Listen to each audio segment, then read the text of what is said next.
you find yourself surrounded with strange and potentially weird terms and fancy jargon. In this movie, I review those terms, as well as present an overview of the entire programming process. While I'm certain that you're eager to get started with writing code, and you may have already viewed a later movie in this course, it's important to know a few key terms and programming concepts. Programming is where you create software. Software controls hardware, which is the physical part of an electronic device, such as a computer, phone, tablet, gaming console, microcontroller, or some other gizmo. Those instructions take the form of a programming language. For this course, that language is the C programming language, which was developed back in the early 1970s. That's pretty old. And in fact, over time, the C programming language has been considered the Latin of programming languages. Unlike Latin, C isn't dead. Lots of C programming still goes on despite newer and fancier programming languages coming along. But like Latin, C is the foundation upon which many other programming languages are built. If you know C, you can more easily learn those other languages. In a later movie, I'll talk about the programming language's syntax and other rules. But for now, know that the code you write is called source code. It's a plain text file that contains the programming language, all formatted and pretty and written properly. The file is saved with the .c file name extension. To create source code, you use a text editor. Any text editor can do, although some editors offer helpful features like color coding, line numbers, syntax checking, and other tools. The source code is then compiled into object code. The program that creates the object code is called a compiler. The traditional name of the C language compiler is CC, which stands for C compiler. The compiler reads the source code file and generates an object code file. Object code files have a .o file name extension, and they use the same file name as the original source code file. The next step is called linking. It's often forgotten because modern compilers both compile and link, but linking is really a separate step. The linker takes the object code file and combines it with C language libraries. The libraries are the workhorse of the language. They contain routines or functions that control whatever device you're programming. If all goes well, the end result is a program file. You can then test run the program to make sure that it works the way you want it to. And if not, you start the cycle all over again. Edit, compile and link, test run. All of these tools, the editor, compiler, and linker, originated at the command prompt or terminal. You can still find them there too. I do a lot of coding at the command prompt because it's quick. More common, however, is to use an IDE or integrated development environment. An IDE combines the tools for editing, compiling, linking, and running. It also adds tools for debugging, creating complex programs, graphical tools, and other features. Beneath it all, however, is the humble command line compiler and linker. And the process is the same. Edit, compile and link, run. Although in practice, you're going to do a lot of repeating and reworking before you get things just right. The good news is that all the tools you need to begin your programming journey are found free on the internet. The bad news being that you have to find the right tools and install them properly. This is not an issue for you here because in this movie, I'll show you how it's done. You'll see how to find a good IDE or integrated development environment, a C language compiler, and get everything set up and configured for using this course. You'll find a horde of IDEs on the internet. Microsoft offers the Visual Studio as its IDE, and Apple has Xcode. You're welcome to use those tools, especially if you're comfortable with them. But for this course, I've chosen the CodeBlocks IDE. The thing I like about CodeBlocks is that it comes with everything you need. Unlike other IDEs, you don't have to hunt for a this or that after the IDE is installed. You basically download, configure, and you're ready to go. Obtain CodeBlocks by visiting the developer's website, codeblocks.org. Point your favorite web browser or Internet Explorer to that website. On that page, look for the Downloads link. Remember, the page you see here may look different as web pages do change from time to time. Click the Downloads link. Choose to download the binary release. Click the link that represents your computer operating system: Windows, Linux, Mac OS X. For Windows, look for the setup.exe file that includes the MinGW compiler. For example, on this screen, it says CodeBlocks 1312 MinGW setup. The numbers may change, but that's the link you need. For Linux, choose your 32-bit or 64-bit distro. Select a version of CodeBlocks that isn't testing or debug info. Try to match your specific distro by choosing a link to download. And for the Mac, only one option is shown. Click the link to the right of your choice. I'll use SourceForge. The download starts immediately. Wait until it's complete. The next step is to find the downloaded file and install CodeBlocks. Open the folder containing that file, which is usually the Downloads folder. You might also be able to access that folder from the web browser. In Windows, double-click the file to open it and begin installation. Work through the installation wizard. Don't worry about any of the options. They're all okay. Eventually, CodeBlocks will be installed with a shortcut icon on the desktop. Click the Yes button to start CodeBlocks if you like, although it's not necessary to do so to complete this movie. On the Mac and Linux, you need to unpack the archive you downloaded. Double-click the icon in a folder window to unpack the archive. On the Mac, you'll end up with a CodeBlocks app file, which is secretly a folder. I recommend moving that icon to the Applications folder. With Linux, double-click to open the archive. At that point, you'll have to run the install program, depending on how your distro deals with whatever's in the archive. For example, if it's an RPM file, open it to begin package installation. After CodeBlocks is installed, you need to get it configured. That topic is covered in another movie. After you've obtained the compiler and IDE, the next step in your programming journey is to ensure that everything is working right and that you're ready to start coding in this course. In this movie, I'll show you around the CodeBlocks IDE. You'll also see how to incorporate the exercise files for use in CodeBlocks throughout this course, and perhaps do some configuring. I assume that you already have CodeBlocks installed on your computer, although you may not have run it. If you don't yet have CodeBlocks, please refer to the earlier movie on obtaining an IDE. Open and run CodeBlocks. If this is the first time you've run CodeBlocks, you may see a prompt reminding you that you've downloaded CodeBlocks from the internet. Click the Open or OK button. This program is safe to use. On the Macintosh and Linux, you may be prompted to choose a default compiler. If it's available, I recommend that you select the LLVM Clang compiler as the default compiler. Otherwise, the GNU GCC compiler is fine. The main CodeBlocks window looks like this. It's known as the workspace. To the left is the management panel. This lists projects. The center is where you'll find the editor, where you'll write the code. At the bottom, you see a host of tabs. These can display messages or other useful information. You should take a moment now to configure a few CodeBlock settings that will help you use the IDE in this course. First, some editor settings. Choose Settings Editor. Ensure that there is a check mark by the options Show Line Numbers. All the other options shown here should be set, which is the default. Click the Choose button in the font area to set the font. I recommend using a monospaced font, and I set my editor to a 12-point font, which shows up better on my screen. Here I'm going to choose 18 points so that you can better see the messages on this screen. Click OK to close the General Settings window. Second, adjust the Build Messages text size. Choose Settings, Environment. Click the View icon.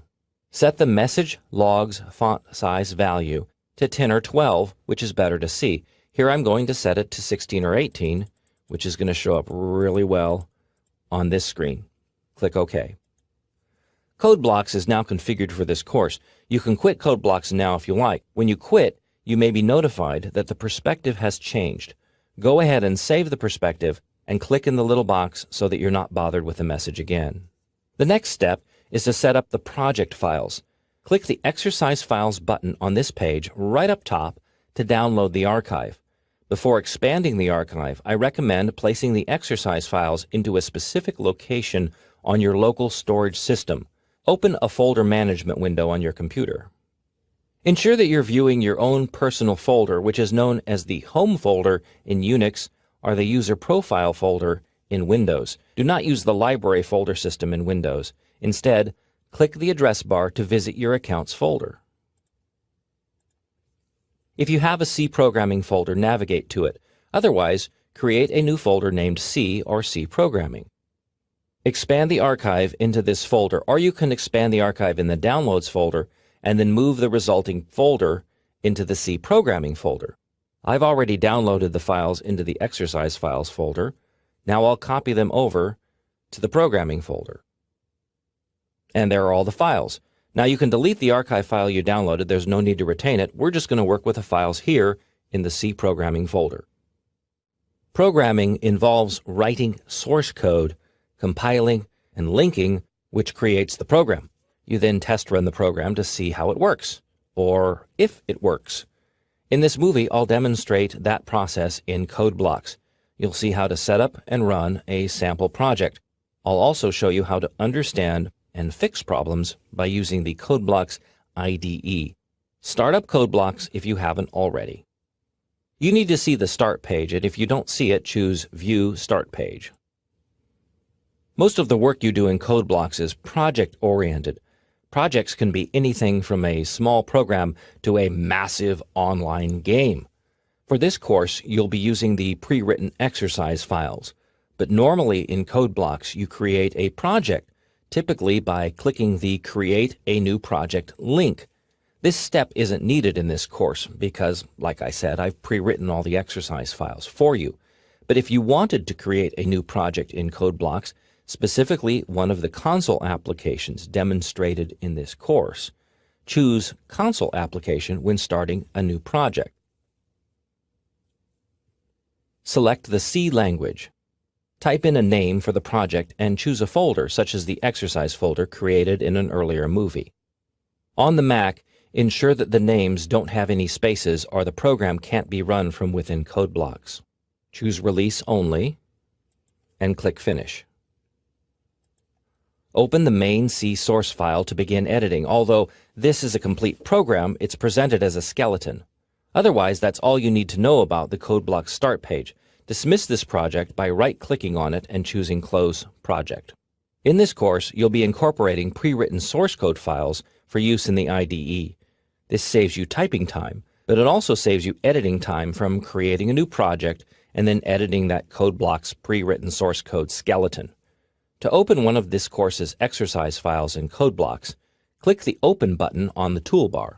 Browse to the folder containing the exercise files, such as the C Programming folder. Choose the exercise file 0104 Welcome. Open that file.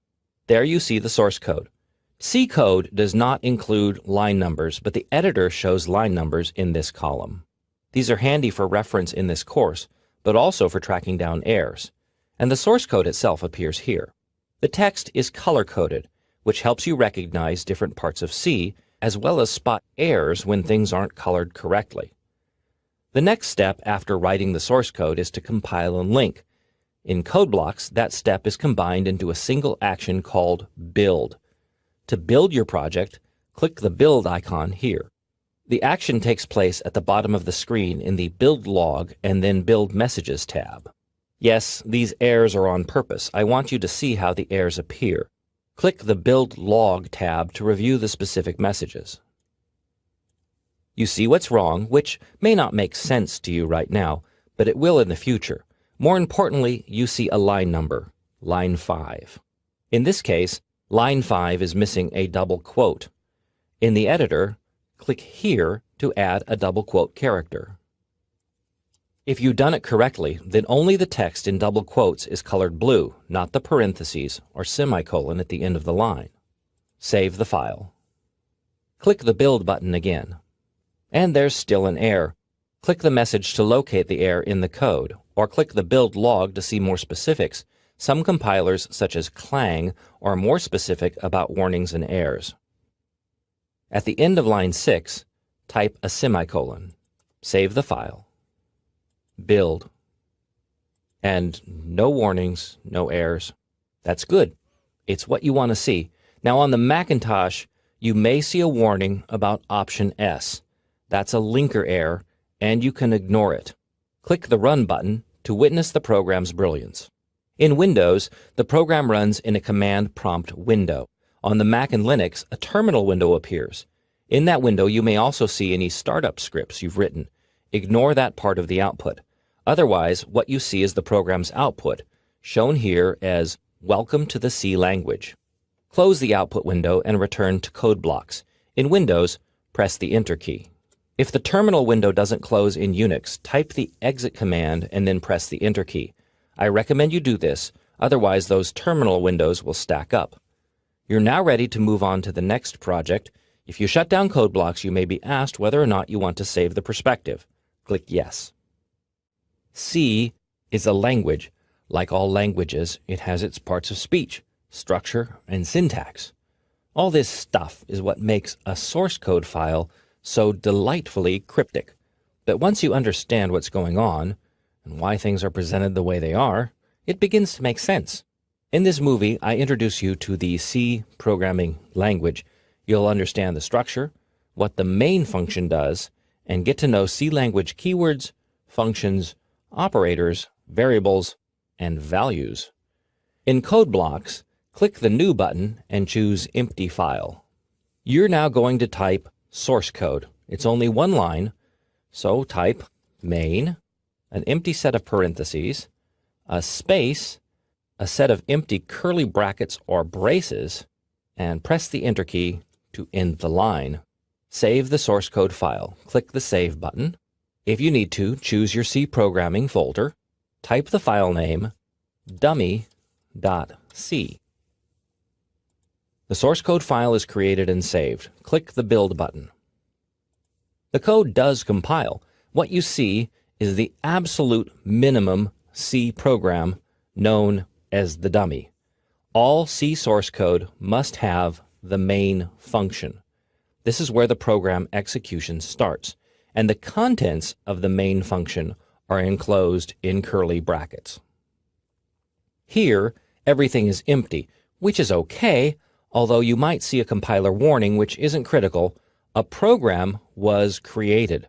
Click the Run button to run the dummy program. And there's no output. That's predictable because the code does nothing. Like any language, the C programming language has several parts: keywords, functions, operators, values and variables, and structure. The keywords are the language part of the C language. They accomplish very basic tasks.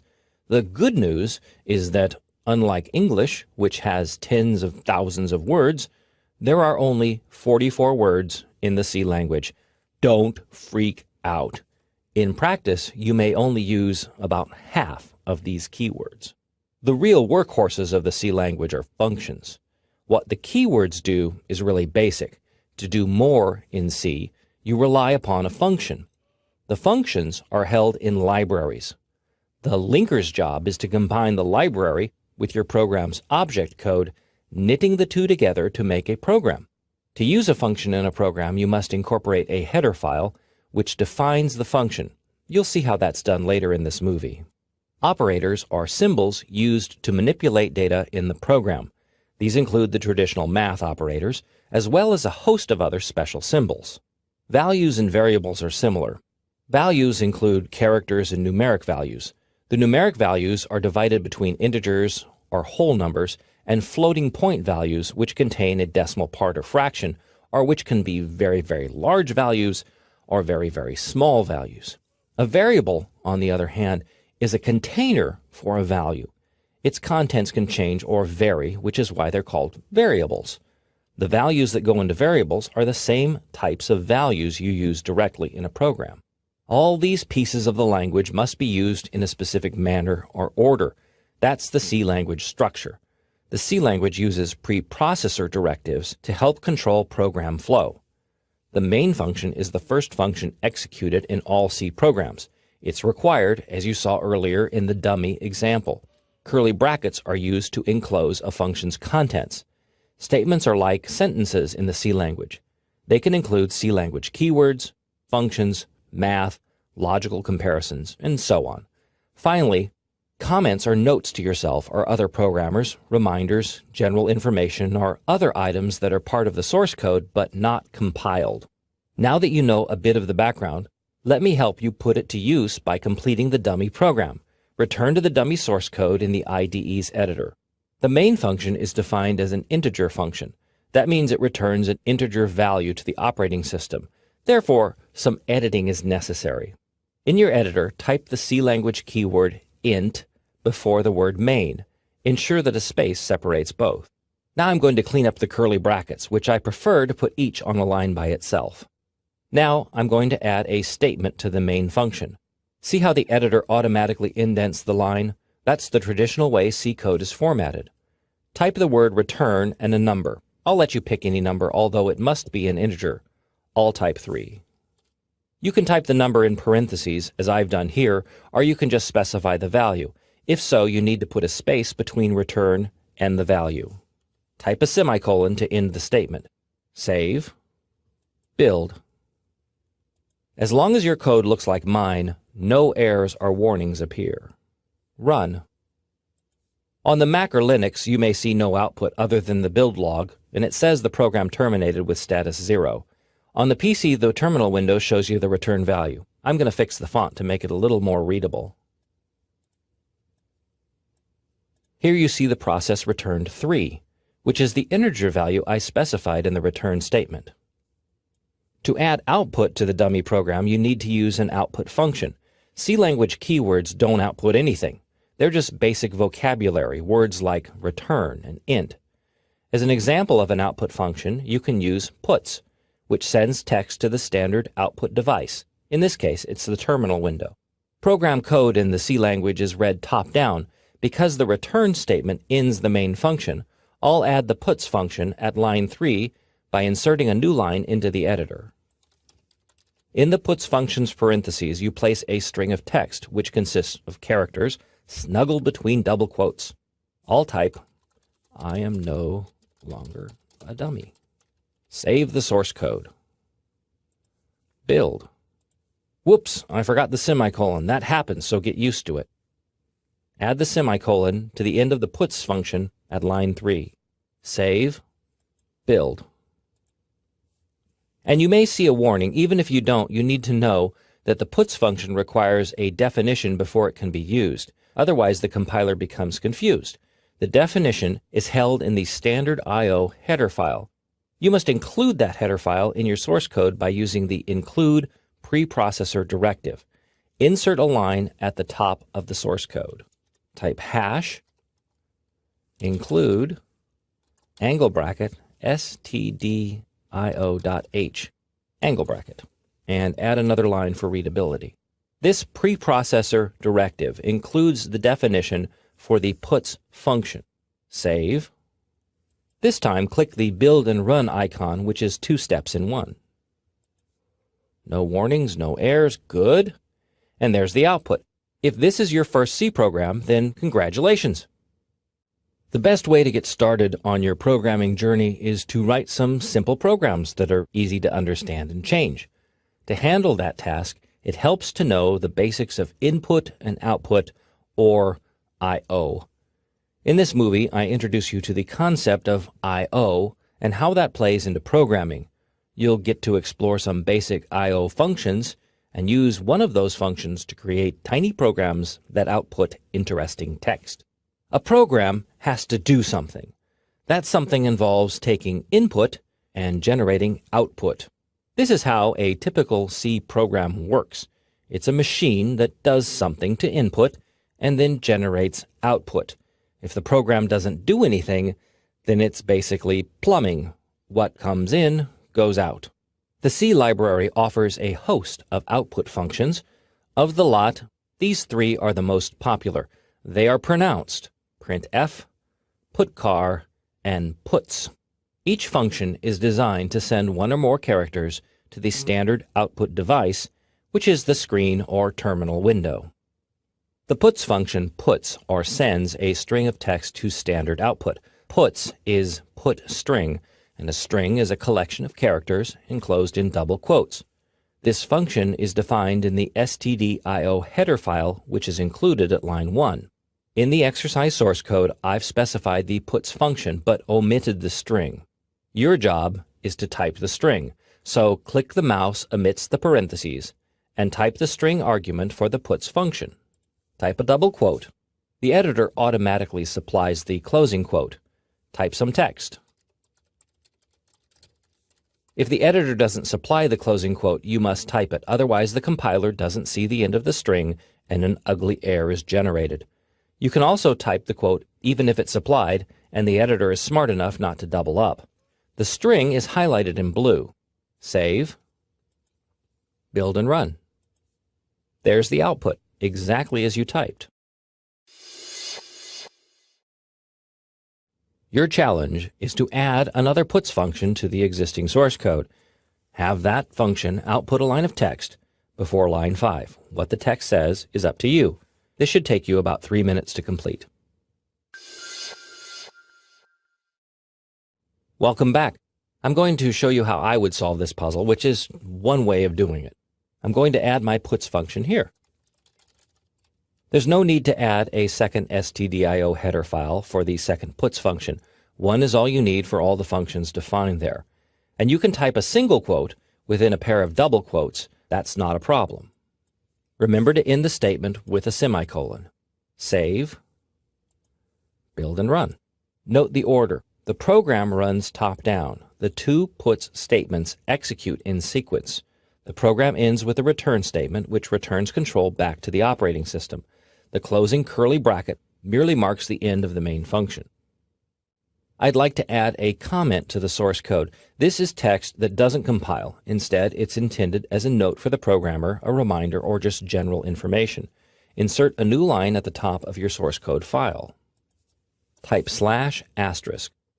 Traditional C comments start with the /* character combination and end with the */ characters. The editor highlights all the text in the code, which is now effectively one long comment because no ending comment characters have been written. Type your name and the date.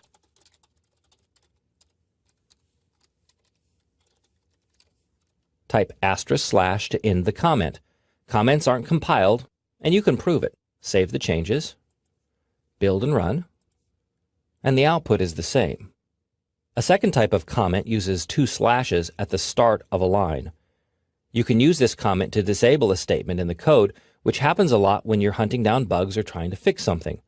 I'll comment out line 6, the first put statement. Save, build and run. See how the output doesn't appear? That's because the compiler treated it like a comment. If you'd like to restore the line, remove the / comment, then save, build and run again. Before closing this movie, I want you to view the files created when you build a program in C. Open a folder window to view the contents of your exercise folder. For each source code file, you find an object code file. It has the same name as the source code file, but with a .o file name extension. That's the file created by the compiler. The object code file contains both the compiled source code as well as information from the header file. The linker takes that object code file and mixes in the C library file. The result is a program file, which also has the same name as the source code file. In Windows, you may see the file name extension exe, which means executable. In other operating systems, no extension is necessary. The extension doesn't show up on this screen because Windows is configured not to show certain file name extensions. The program file might also be given the name a.exe or a.out. That's the linker's default name, although in code blocks, the program's name is the same as the source code file's name. Everyone's favorite C language output function seems to be printf. In most C courses, it's the first function you learn because it's included in the traditional Hello World program. But the function has far more power than just spewing out text. In this movie, I introduce you to the printf function. It's another text output function, but one with far more power than puts. I'll also show you how to incorporate escape sequences into strings. In its most basic form, the printf function sends a string of characters to standard output. That means it displays text on the screen. The printf function is defined in the stdio header file.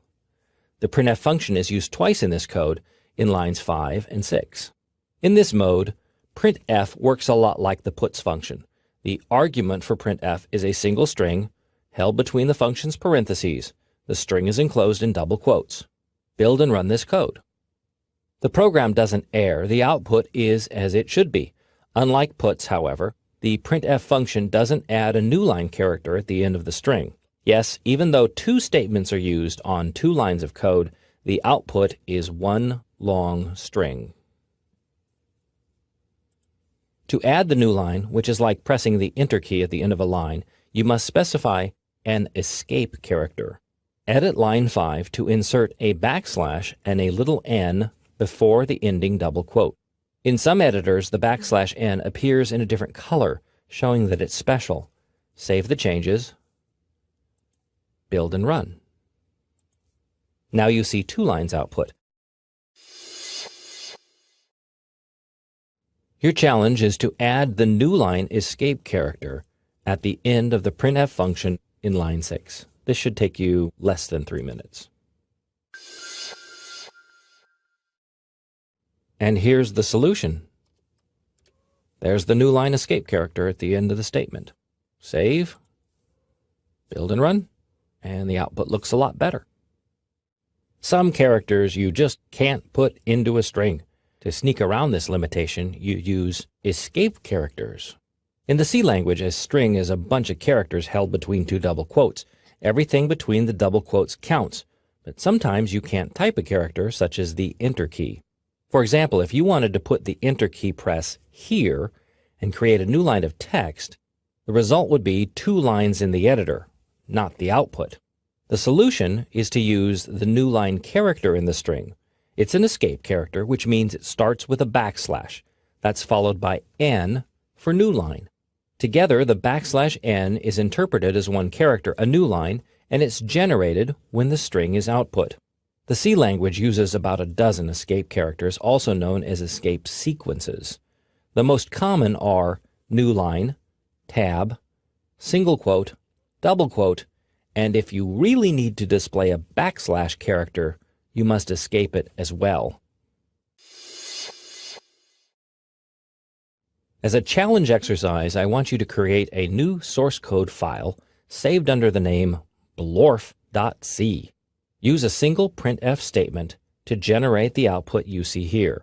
Hello, on a line by itself, and then another line that says, my name is Blorf, with the word Blorf and the period enclosed in double quotes. Pause this movie and attempt this exercise. It should take you about 3 minutes. I'm going to create exercise blorf.c myself so you can compare what you've come up with what I did. Be aware that your code may not match up exactly with mine. I'll create a new empty file in code blocks and type in a basic skeleton. You see as I type, the text isn't color-coded. You have to save the file before the editor recognizes how to color the text. I'll save here and then go back and rewrite the specific printf function. And there's the color. So at line 5, I'm going to type in the printf function. Hello, and a new line. My name is, and escape the double quote, Blorf, period, escape the double quote. Type a semicolon to make it a statement. Add a blank line for readability. Save, build and run.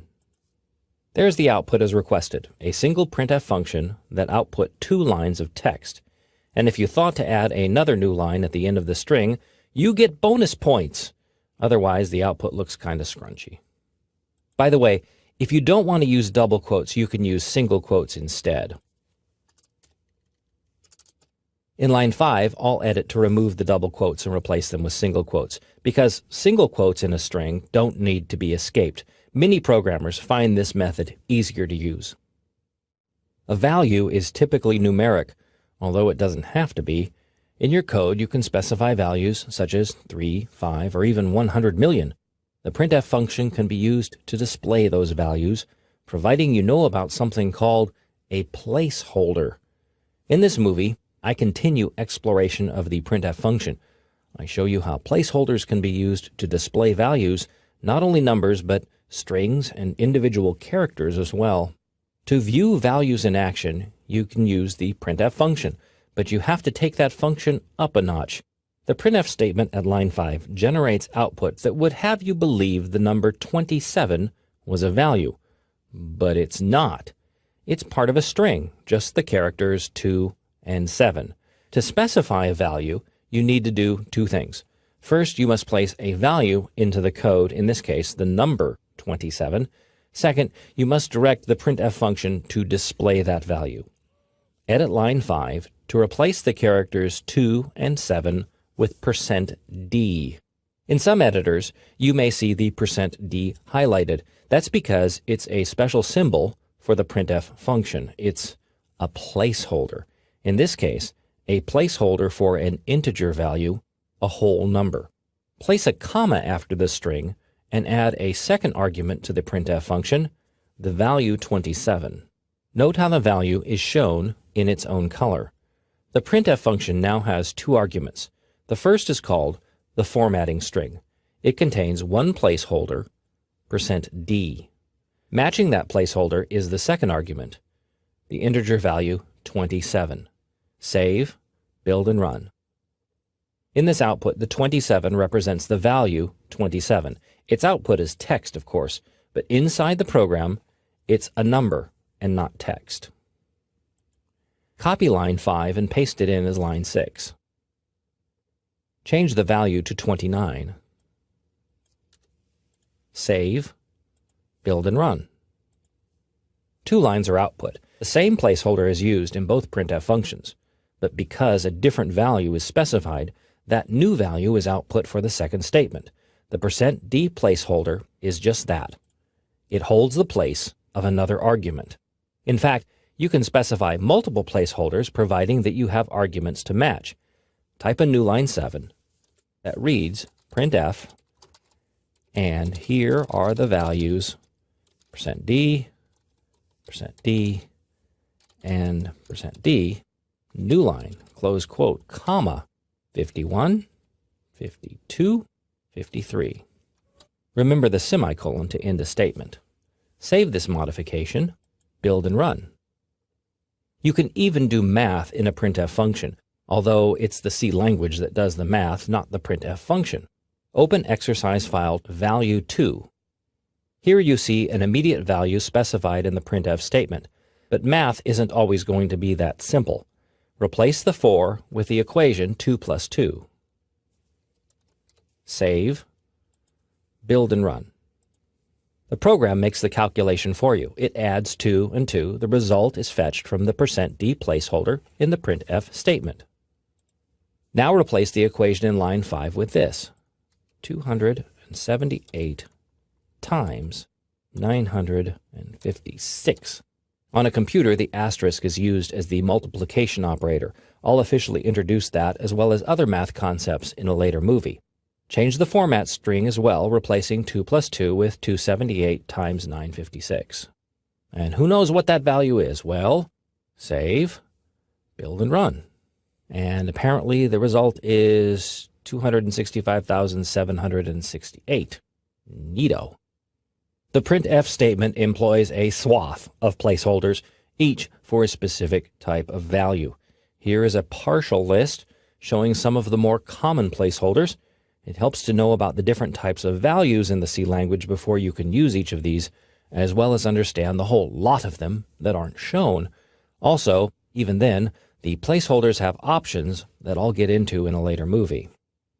The %s placeholder is used to display strings, and it may look a little odd, but it does come in handy. Open exercise file value3c. In this code, the %s placeholder represents the string programmer, which is the second argument of the printf function. Build and run this code. And indeed, you are a programmer, but what kind of programmer? Modify line 5 in the code to add another placeholder and another argument to the printf function. Place %c before %s and squeeze a space in between the two. Now you have to add an argument for the %c, so after the comma, type a single quote, big C, and then another single quote and a comma. Many editors will assign the single character value to its own color, as shown here. In the C language, single characters are specified with single quotes. If you use double quotes, you create a one-character string. That's not what you need to match the %c placeholder. Save, build and run. And indeed, you are a C programmer. One final thing, because the % character is used as a placeholder, you must specify 2 of them when you use a % symbol in the printf statement's formatting string. Open exercise file value 4. Read the printf statement. The %d placeholder should match up with the second argument, 98. It's followed by a % which indicates %, not a placeholder, right? Build this code. Now, if you don't see any warnings, that's okay. The output is still going to look weird. In some compilers, you will see warnings indicating trouble. The compiler believes that a second placeholder is desired, and it doesn't understand the placeholder as presented. Plus, it can't find a matching argument. If you don't see the warnings, try to run the code and see what happens. Weird, huh? The solution is to edit line 5 and stick in a second %. That looks odd, and it's cryptic. It's the cryptic side of the C language, in fact, that enthralls so many of the nerds. But it's going to work. Save the changes, build and run. And now the output looks more sensible. And I hope you do get 98% or more on your next C exam. Programs work fine with immediate values, but oftentimes you don't know what a value is. Say, the value comes from input. The user types it, or it's read from a file or the internet. To store such values, you need a specific cubbyhole or container. In programming, that container is known as a variable. In this movie, I introduce you to the concept of the variable. It's a container into which you can store values. Values that are unknown or values that can change. You'll see how to declare a variable in the C language and how the variable is used in the code. A variable is a container for a value. Because C deals with different types of values, a variable must be declared as a specific type. And it's given a name that's used in the code. In C, the variable type matches the variable's content, the type of value being stored. Integer variables can hold only integer values, or whole numbers. Float variables hold floating point values, which are very large numbers. Very small numbers are numbers with a fractional part, like 2.1. Character variables hold single values, such as the letter X. The C language lacks a string variable type. Instead, a character array is used. I'll explain how that works in a later movie. Int, float, and char are all C language keywords. Additional keywords are also used to declare variables. These include double, long, short, signed, and unsigned. These are all C language keywords, and they're used to declare types of variables. This code declares an integer variable at line 5. First comes the keyword int, which is used to declare an integer variable. Next comes the variable name, age. As this is a statement, it ends with a semicolon. Variable names can include numbers, letters, and some symbols. They must begin with a letter, or an underline can be used. The name must be unique, with no two variables having the same name, nor should variables be the same name as functions or C language keywords. At line 7, the variable age is assigned the value 30. In C, values or equations go on the right side of the assignment operator, the equal sign. The value or results of the equation is then assigned to the variable on the left. Because 30 is an integer value, it fits nicely into the integer variable age. Finally, the statement at line 9 displays the variable's value by using the printf function. The %d placeholder is used, and the variable age is specified as the second argument. Build and run this code. The whole idea behind a variable is that its value can change. Edit the source code so that the value of the age variable is changed to 34. Make this modification at line 7. Save the modified code, build and run. The program's output reflects the new value. Assign a new value to the variable in the code by adding 2 lines after line 8. First, assign the value 50 to the age variable. Age equals 50, semicolon. Second, type another printf function. This course's author is over, placeholder, integer, years old. New line, comma, age, parent, semicolon.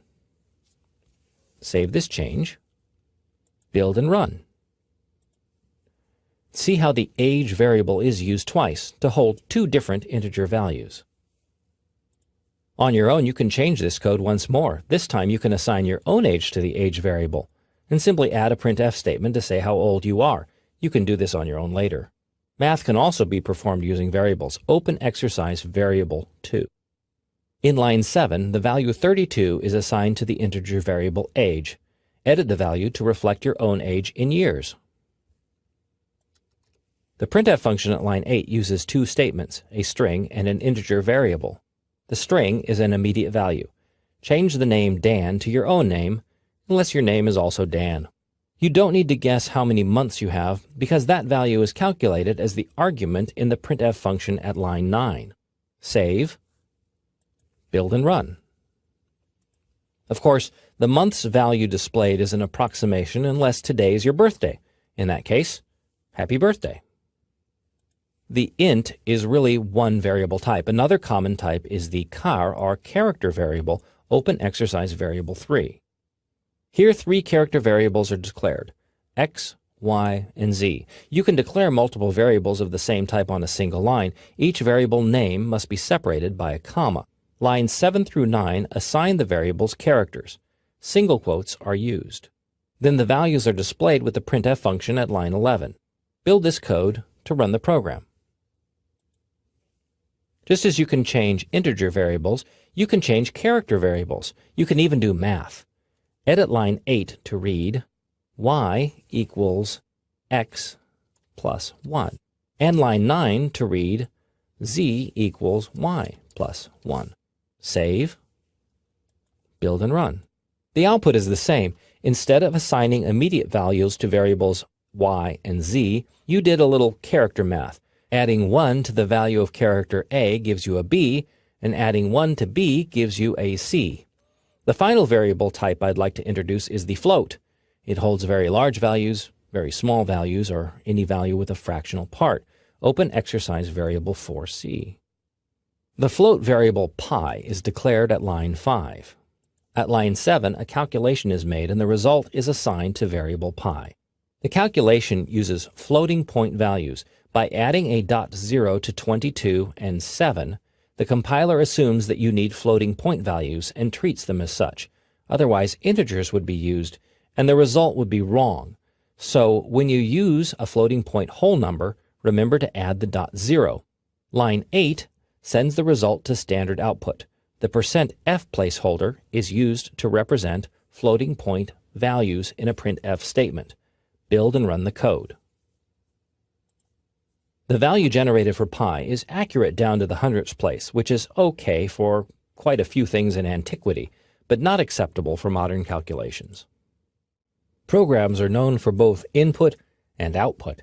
Output goes to the standard output device, which is usually the screen or a terminal window.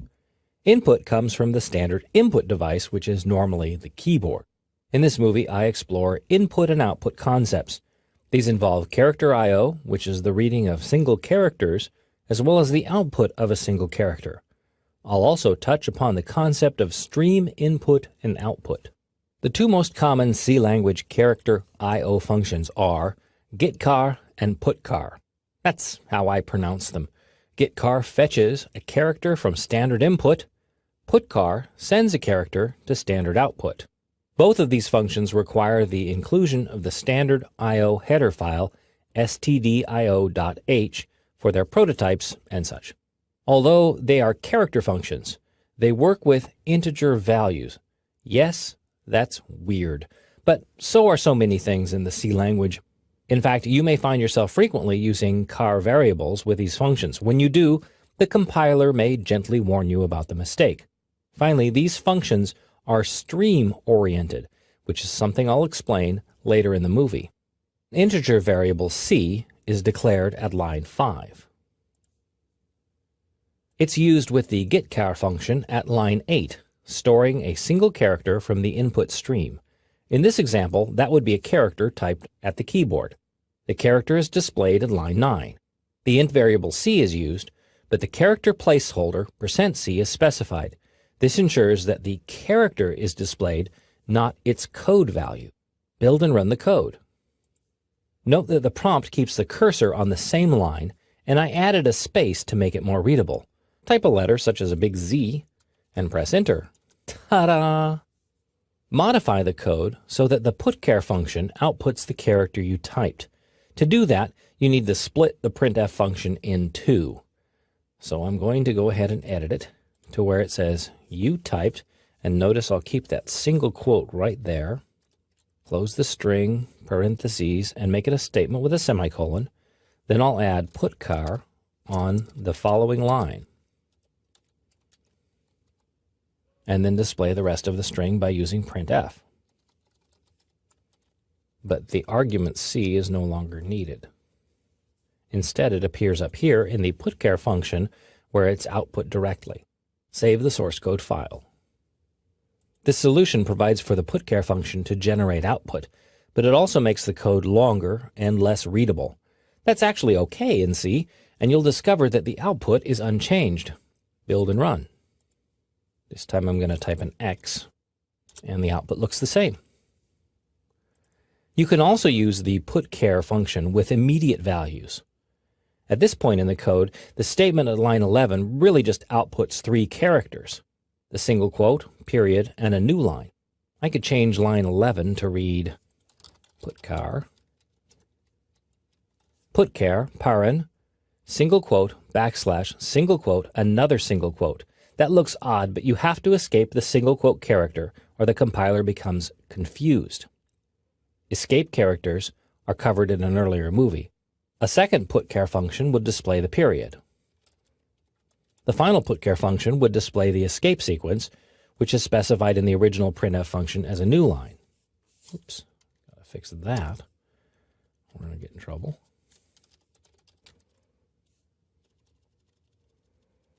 And use single quotes.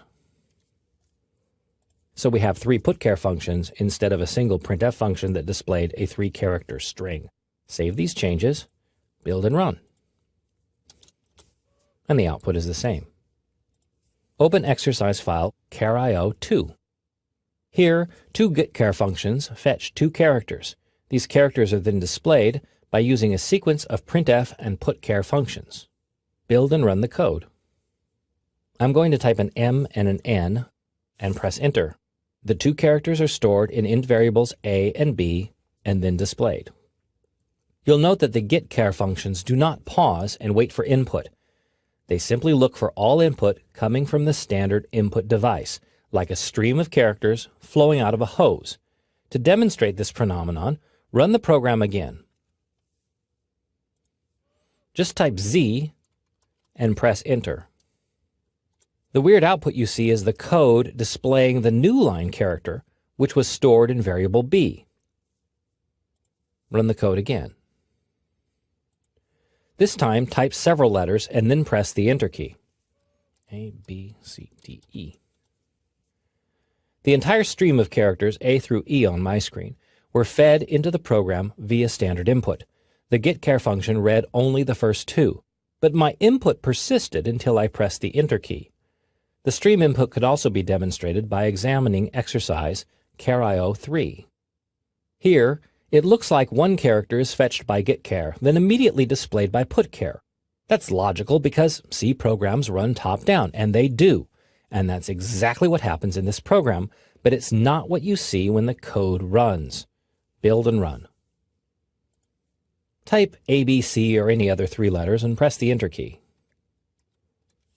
The output happens all at once because of the stream. The characters you type are actually sent to output as you type them, which is how the code runs. But stream output is buffered. That means that the computer waits until the buffer is full or flushed before sending out the characters. In this case, the buffer is flushed once the program is finished. I'll explore stream input and output further in later movies. For now, remember that the standard C I/O library functions are stream-oriented. A character is a single letter or symbol. Put 2 characters together and you have a string. But strings are funky things in the C language. They're not a variable type, just a clutch or array of characters, all marching together in a line.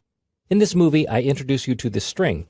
You'll see how strings are created in C, how they can be filled by using string input functions. You'll also meet the scanf function, which is used to pull in all sorts of input. Line 5 probably looks a little odd to you. It's a variable declaration. A char variable named password is created. The string spatula is assigned to the password variable. This is known as an immediate assignment, which is possible with other variables as well, but necessary when declaring a string. By the way, this is an array declaration, which is a topic for a later movie. The square brackets indicate that more than one char variable is present. How many? The compiler figures that out based on the size of the string. Otherwise, the value would appear between the brackets. In line 7, a printf function displays the string's value. The %s placeholder is used. It's difficult to see because of the escaped double quotes and the new line. Build and run this code. The output properly shows the contents of the string. Change the word spatula in your editor to the words fuzzy wuzzy. Put a space in there, as spaces are valid password characters on some systems. Save the changes, build and run to see the string displayed. Remember that some characters must be escaped in a string. These include the double quotes, new line, tab, and so on. I'll add them to the string here. Double quote, new line, tab. Save, build and run. And there's the predictable but ugly output. To fetch a string from standard input or to fetch any specific value, use the scanf function. As an input function, scanf is declared in the stdio header file, which you must include in your code lest the compiler become confused. Scanf uses printf's placeholders to read a specific value into a variable, and that variable is often prefixed with the ampersand. Here's the format for the scanf function. It includes 2 arguments, a formatted string and a variable. The formatted string directs scanf to look for a specific type of value. To accomplish this, you specify the same placeholders used with the printf function inside the formatting string. So, %d for an integer, %c for a character, and so on. The formatting string is almost always composed of these placeholders and nothing else. To assign a value, specify the variable that's already been declared in the code. The variable type must match the placeholder. You need to prefix an ampersand operator to the variable name, which is something you must remember to do. You do not need to prefix the ampersand to a string or array, which is something you'll forget to do. The ampersand used here is the memory location operator, which is covered in a later movie. This code demonstrates how to read an integer value from standard input. The scanf function at line 8 uses the %d placeholder to fetch the integer value. It's assigned to variable x. See the ampersand. Don't forget it. Build and run this code. Type an integer, which is any whole number. The program assigns that value to variable x and then displays the result. Now, if you were to modify this code to read in a floating point value, you would have to make some changes. Try to think of the changes on your own as I make them in the code. First, of course, would be to change the variable type at line 5 to a floating point value. Simply change int to float, and suddenly variable x becomes a floating point value. In line 7, obviously, we need to change the word integer. Line 8, change %d to %f for a floating point value. And finally, at line 9, change the word integer. And change the placeholder as well. Save, build and run. Type a real number, such as 45.6. And the value is read and displayed. Don't freak if you see a value that's not exactly 45.6. What you see here is called a precision error. Computers approximate real numbers, which is acceptable. In a later movie, I'll show you how to fix the output to make it look more agreeable. You could also modify the code so that it reads in a single character value. The changes are the same. Try it along with me if you can. First, you change the variable type from float to a single character variable. And then here, change the prompt so that it says character. And change the % placeholder in the scanf function to a C from an F to read in a single character value.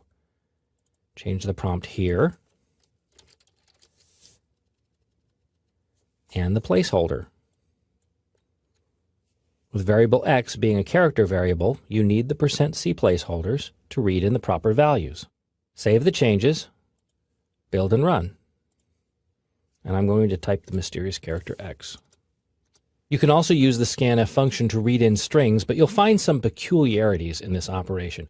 Open exercise file scanf2. On line 5, the name variable is created. It has room to store 14 characters, plus one additional character for the null at the end of the string. The scanf function at line 8 uses the %s placeholder to read in a string. The variable name is used without the ampersand. That's because name is a character array, and arrays do not require the ampersand operator. Build and run this code. Type your name and press enter. The string is read and displayed.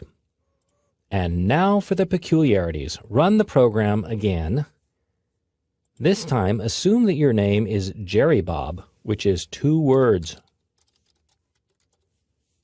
The scanf function stops reading text at the first white space character. That's a space, tab, or new line, and there's no way you can force scanf to read in those characters. It's just the way it works. So scanf is really a string input function where strings are just 1 word long. A better function to use for reading strings is fgets, which is a file input function, but it can be used to read standard input. Open the exercise file fgets1. A variable input is created at line 5. It has room for 63 characters plus 1 for the null character terminating the end of the string. The fgets function at line 8 reads standard input. The first argument is the variable into which input is stored. This location is also called a buffer, which is just nerd jargon for storage. The second argument indicates the size of the buffer, and again 64 is used. That's 63 characters plus the null character. The final argument is stdin, which is standard input. The puts function at line 10 reads the stored text and sends it to standard output. Build and run this code. Type your instructions. Press enter, and there's your string, spaces, and everything. The important thing to remember when it comes to math and programming is that the computer does the work. You just have to copy the equation down properly. To do so, you need to know a few math operators, plus some other C language rules and procedures. In this movie, I review the basic math operators and how they're used. Also explored are the increment and decrement operators, plus a few notes on the order of precedence, which determines which part of an equation is evaluated first. The C language uses 4 basic symbols for the 4 basic math operators: addition, subtraction, multiplication, and division. These should be familiar to you, especially if you've used a spreadsheet. The asterisk is used for multiplication. That's because the multiplication symbol isn't available on the keyboard, and please don't use the letter X. Similarly, the division symbol isn't found on the standard computer keyboard, so a slash is used instead. Two additional operators are increment and decrement. These are single operators despite using two characters.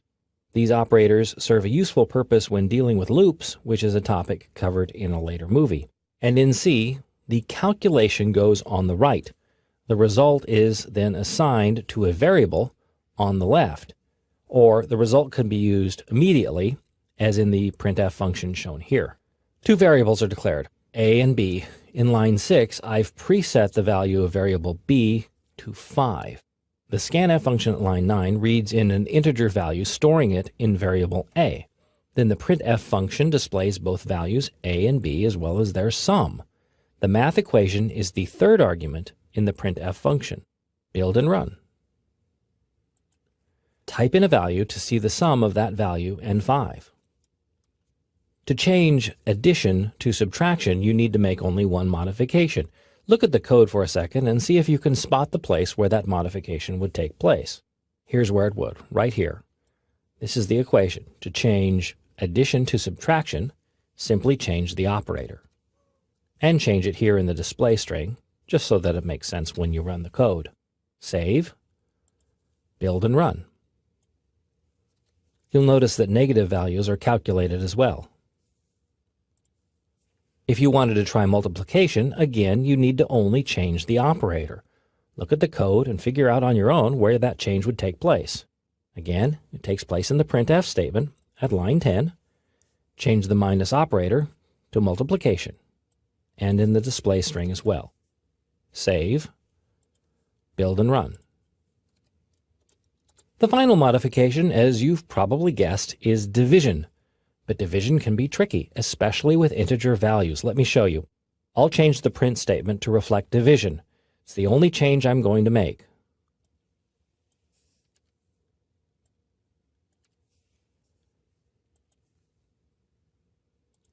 And I type in a value such as 9. The result displayed is 1, which is dubious. To do division properly, you need to use floating point values. Open exercise file math2. This is basically a modification of the existing code switching int values to floats, as well as the associated placeholders. Also, the value 5.0 is assigned to variable b in line 6. Remember, floating points have a decimal part so that when you're writing a whole number, you need to specify .0. Build and run. Try the value 9 again. The result is more palatable, but ugly. A later movie describes how to clean up the output of floating point values. Open exercise file math3. Math is present at line 8. It adds 1 to the value of variable x. This equation may look funky to you, but it's how it works. The compiler calculates the right side of the equation first. So 1 is added to the value of variable x. That result is then stored back into variable x. To prove how it works, build and run the code. The original value is 10, and the modified value is 11. You can manipulate any single variable in this manner. The most common manipulation is to add or subtract 1 from a variable's value. For example, if you wanted to increment the value of variable x by 1, you use the increment operator, which is 2 plus signs in a row. Change line 8 in the code to read simply x plus plus. That's a statement by itself. It's a mathematical operation. Save, build and run. The decrement operator is 2 minus signs. Edit the code again to replace the increment operator with the decrement operator. Minus, minus. Save, build and run. Now the output is 10, 9. The final math goodie I want to show you deals with something called the order of precedence. It involves math equations that have multiple operators. Load up exercise math 4. Can you guess the value of variable a by looking at line 7? Run the code to see what the computer thinks. The computer thinks the answer is 13. That's because multiplication and division have precedence over addition and subtraction. The equation is also read left to right. So 25 divided by 5 is 5. Times 2 is 10, plus 3 is 13. You can change that order by using parentheses. For example, I'm going to enclose 2 plus 3 in parentheses, which means that part of the equation is evaluated first.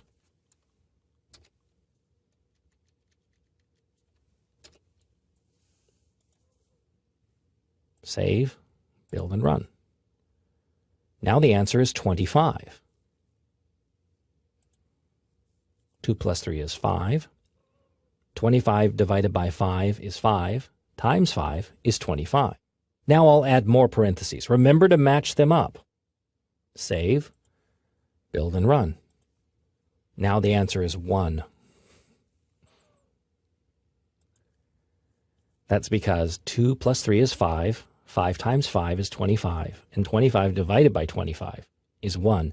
Remember in C, equations are evaluated, multiplication and division first, then addition and subtraction unless you use parentheses to modify the order. When you can't find an operator to do your math, you need to turn to the C library. There you'll find fun and friendly functions to sate your mathematical whims. In this movie, I cover 2 of the typical C language math library functions, the square root function and the power function. I'll also introduce the random number generating function, which isn't really a math function, but it's something you may find quite handy. To generate the square root of a value, you use the sqrt function. It reads like squirt, but it's really square root. The square root function is shown at line 8.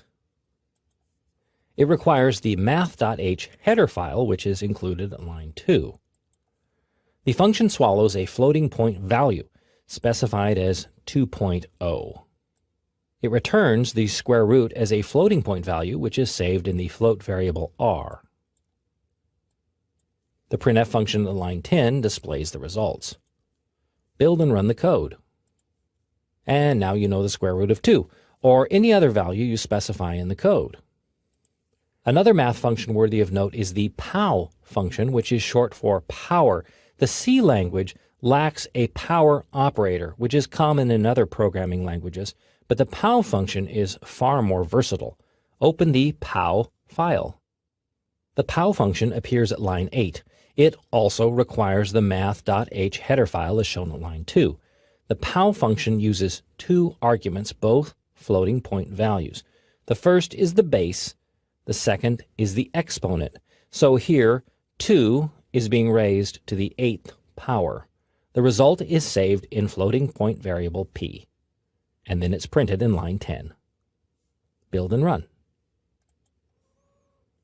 2 to the 8th power is 256. Generally speaking, all C language math functions require the inclusion of the math.h header file. They all work with real numbers. I use float in my examples, but officially they should be double type variables. The double carries twice the precision of a float. That means it's more accurate, but it should really be used only when a greater degree of precision is required. Another popular number function, although it's not a true math function, is rand. It generates pseudo-random numbers. They're pseudo-random because they can be predicted, but they're still good enough to be random in a general sense. The rand function requires the stdlib, or standard library header file, for its definition. This is the second most common header file after stdio. The function itself requires no arguments. It simply generates a random integer value. That value here is stored in variable r. The printf function in line 10 displays the result. Build and run. On my screen, I see 41 is the random number. Run the code again. And it's the same number. This isn't a bug, it's predictable. For the rand function to work best, you must seed the randomizer. That's a software machine that helps generate random numbers. The random seeding function is called srand, which is also defined in the stdlib header file. In the code, insert the srand function in the line above rand. The srand function requires a positive integer argument to seed the randomizer. Here I'm using the value 66, which I just pulled out of my head. Save the changes, build and run. This time a new random number appears, but will the same number appear when you run the code again? Let's find out. Yep. You have several tools available to reseed the randomizer. One is that you could ask the user to input a positive integer value when the program starts. And that's kind of lame. What most programmers do is to borrow the current tick-tock value from the computer's internal time clock. I cover time functions in a later movie. For now, we need to change line 8 in the code to replace the value 66 with a time function. You need to type in parentheses the word unsigned, then the time function, time, and in its parentheses you need to put the word null in all caps, N-U-L-L. Then make sure all the parentheses match up as they're highlighted on the screen. Good. Yes, this looks odd, but it's important that the parentheses match. One set around unsigned, one set around null, and then one set around the entire thing, which is the srand function. What this function does is to fetch the current tick-tock value from the computer's clock. It's a number that's constantly changing. Save the code. Build and run. And you see a new value. Let's run it again to check a new value. And it's another value. It's close because, again, it's based on the tick-tock value, which is incrementing throughout the day. Why are random numbers so important? Because random numbers are the key to making all computer games interesting. Generally speaking, a program executes statements as they appear in the source code, one line after another. To change that order is to alter the program's flow. One of the most common flow control words in the C language is if, which is similar to its human language counterpart, also called if. In this movie, I introduce you to the if keyword. You'll also discover how comparisons are made in the C language, as well as how to handle multiple decisions. Before you can use the if keyword, you must understand how comparisons work in C. Two values or expressions are evaluated. To make that evaluation, you use one of the C language's comparison operators. Here are the most common comparison operators. Is equal to, which you'll note is two equal signs. One equal sign is the assignment operator. This is why I say is equal to for the operator's name instead of is equal or equals. Less than and greater than you're probably familiar with. Then there's less than and equal to and greater than and equal to. Finally, the not equal to or does not equal operator. The exclamation point in the C language is often pronounced not, which is how you remember this one. The user is prompted to type an integer value. The value is displayed in line 9. At line 10, an if statement evaluates that value. If it's greater than 10, line 11 is executed. Otherwise, line 11 is skipped. Build and run. Let's type in 50. You typed in 50. 50 is greater than 10. It worked. I'm going to experiment a few times, as you should, with other values to see how it works. 7. You type 7, and of course there's no other output. And 10. But values greater than 10 will display that string. An if statement is traditionally formatted differently from other statements. It's split between two or more lines. The first line sets the if condition in parentheses. If that condition is evaluated true, the next line is executed. Actually, it's just one statement split between two lines. See how the semicolon is at the end of line 11 and not line 10. You could also write it as a single line, but that's uncommon. More common is to enclose the statements belonging to if in curly brackets, like this. This format is actually required when more than one statement is executed based on the if condition. For example, let's move line 9 down to line 12. Save, build and run. You type in 25. And because the value is greater than 10, both lines were displayed. Open exercise file if2. This code shows two if comparisons in a row, each of which has its own set of curly brackets. Two conditions are evaluated: greater than in line 10 and less than at line 14. Build and run. You see the appropriate output for values less than 10. Run again. You see appropriate output for values greater than 10. And run again. But not output for 10 itself. Edit line 14 so that less than or equal to is used as the operator. You can remember the order of how the symbols go if you say less than or equal to or greater than or equal to. Edit line 16 to reflect the same results. Save, build and run. Now we can type 10. Another way to handle an either-or decision is to use the keyword else. Load exercise file if else. This code is a rewrite of exercise if2, but it uses the else keyword. The if condition at line 10 makes an evaluation. Its statements are executed when that condition is true. When the condition is false, the statements belonging to else are executed instead. Build and run this code. Let's try it with 10. That's true. Run it again. That's true. Run it again. That's true. Note that else doesn't have a semicolon. Instead, it has curly brackets. Or it could be written without brackets because it's only followed by one statement. When three or more conditions are present, you can evaluate them by using an else-if structure. Open exercise if-else to see what that looks like. This structure starts with an if statement here at line 10. When that condition is true, those statements belonging to that condition are executed, and the rest is skipped over. Otherwise, a second condition, else if, is examined at line 14. If that condition is true, its statements are executed, and the rest of the structure is skipped. At the end of the structure is an else all by itself. Its statements are executed when the preceding conditions aren't met. Build and run the code. The results are similar to previous examples. 15 is greater than 10. Run again. 10 is 10. Run again. 5 is less than 10. You can have as many else-if statements stacked up as you like, which helps evaluate complex situations.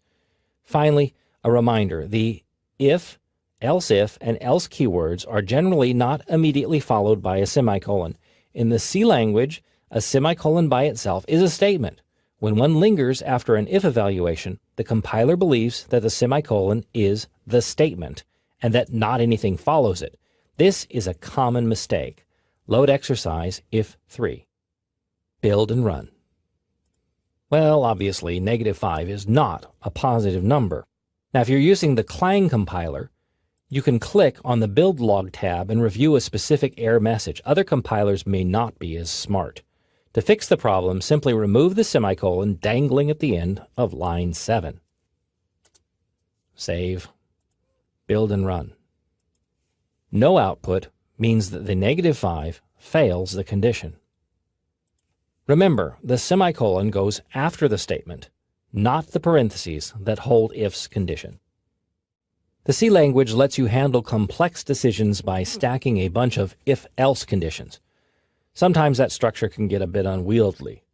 As an alternative, you can employ the switch case structure, which is yet another decision-making tool in the C language.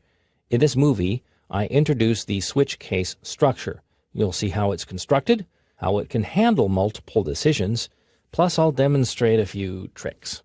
The bulk of this code is a switch case structure. It starts with the switch at line 10. This is followed by a series of case statements, each of which has its own statements. The final piece is default. It's followed by its own statement as well, and then a closing curly bracket. These are the elements of the switch case structure. The switch case structure also makes use of the break keyword. So all told, this structure contains 4 C language keywords: switch, case, default, and break. Build and run the code to see what it does. I'll type 1. Excellent choice. Run it a few times to try out various options. The code accepts character input, although it could have easily accepted integers. Here's how the structure works. Switch handles a single value, not a comparison. It can be a mathematical equation, but the result must be a single value. That value, specified by switch, is then compared with the values for each case statement. If the comparison is true, then the statements belonging to the case statement are executed. If not, they're skipped. So, at line 12, if the character 1 is typed, then the put statement at line 3 is executed. The break at line 14 ends the switch case evaluation, returning control to the line after the switch structure's final curly bracket, which is at line 23. Otherwise, if a match isn't made, execution falls to the next case statement, and then the next. Finally, the default condition is executed when none of the case conditions match. It doesn't need a break statement, as it's the end of the structure. Modify the code by commenting out all the break statements. Insert double slashes at line 14, line 17, and line 20. Save the changes, build and run the code. If you type a character other than 1, 2, or 3, you see the invalid choice message displayed. But type a 1. You see all the messages displayed. That's because execution falls through to each case statement. Open exercise switch 2. Here's another switch case structure, one that evaluates input as a menu system. Build and run the code. I'm going to type A. The problem with these options is that you may have typed a little a instead of a big A. In that case, the program doesn't seem to behave properly. Address the issue by adjusting the case statements to account for both upper and lower case input. Edit the source code to add duplicate case statements for the lowercase letters. Save the changes. Build and run. Now the evaluation should work for both upper and lowercase letters. You could also address this problem by using C language functions that modify character case. That topic is covered in another movie. Another way that program flow can be altered is when one or more statements are repeated over and over. This process is referred to as a loop. The C language offers several ways of looping. In this movie, I present the while type of loop. You'll learn how to set up the loop, determine when to stop looping, and how to break out of a loop before it's done. A loop is a repetitive way to control program execution. You must specify a condition that makes the loop repeat, a set of statements that repeat, and a way for the loop to stop. In this code, a while loop counts from 1 to 10. The looping condition is specified on line 8. It reads that while the value of variable x is less than or equal to 10, as long as that condition is true, the statements in the loop between the curly brackets at line 9 and 12 will repeat. The value of x is initialized at line 7. At line 11, the value of variable x is incremented. So, as long as x keeps inching up, the loop repeats until x is greater than 10. Build and run this code. And you see the values from 1 through 10 displayed. Now say you wanted to count to 20. Can you just off the top of your head imagine where you would make that change? It's simple. Change the condition in the while loop to 20 instead of 10. Save that change, build and run. And now values 1 through 20 are displayed. Now suppose instead of going by 1, you wanted to display only the even numbers from 2 to 20. This requires a little bit more thought because it changes two things: the initialization and how the value of variable x increases. The first change is to initialize variable x to 2 at line 7. If you're going to be counting by 2's, start at 2. Then modify line 11 so that the value of x is incremented by 2, which is not really an increment, it's a mathematical function. So x equals the value of x plus 2. Save, build and run. And there you see even numbers between 2 and 20. Finally, it's possible for loops to count backwards. If you were going to count backwards, say from 10 to 1, can you think of how you would modify the code so that that would happen? Well, obviously, there's a few changes that would need to be made. If you're going to start at 10, you need to change the initial value to 10. Then the condition needs to change as well, because already the loop wouldn't repeat. Value of x is less than or equal to 20. So the condition should be while x is greater than 0. Then the statement at line 11 needs to be changed as well. The value of x should be decremented each time the loop spins. There's the decrement operator. Save, build and run. And there the loop counts from 10 down to 1. Open exercise file while 2. This code uses the srand and rand functions introduced in an earlier movie. These functions generate random numbers. In this case, a while loop displays 10 random numbers. Build and run the code. Impressive, but let me show you a couple of tricks to clean up the numbers. The first is the modulus operator, which is a percent sign. Modulus calculates the remainder of a value, like leftovers. In fact, open up the exercise file while mod to see a demonstration. Here I'm using a C program to teach you C. A while loop marches through the values 7 through 30.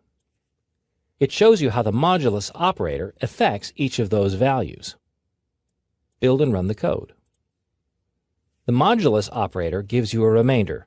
So, for example, 10 mod 7 yields 3. That's because 7 goes into 10 once, but with 3 remainders. And you can see how the value is always going to be between 0 and 6 for mod 7, no matter what initial value is used. Return back to the while2 source code. Edit line 15 so that the printf function displays the value of r mod 100. This change limits the output to values between 0 and 99. Save, build and run. You may see some single digits in there. Let me run it again to get some single digits. There they are. The single digits don't really look properly formatted. To line up the numbers, you can edit the printf statement again. This time, insert a 2 in the %d placeholder. The 2 sets the width of integer output to 2 characters wide, right justified. Save, build and run. Here you see a single digit, but it's lined up on the right, which looks more pleasing. Another type of loop is the do-while loop.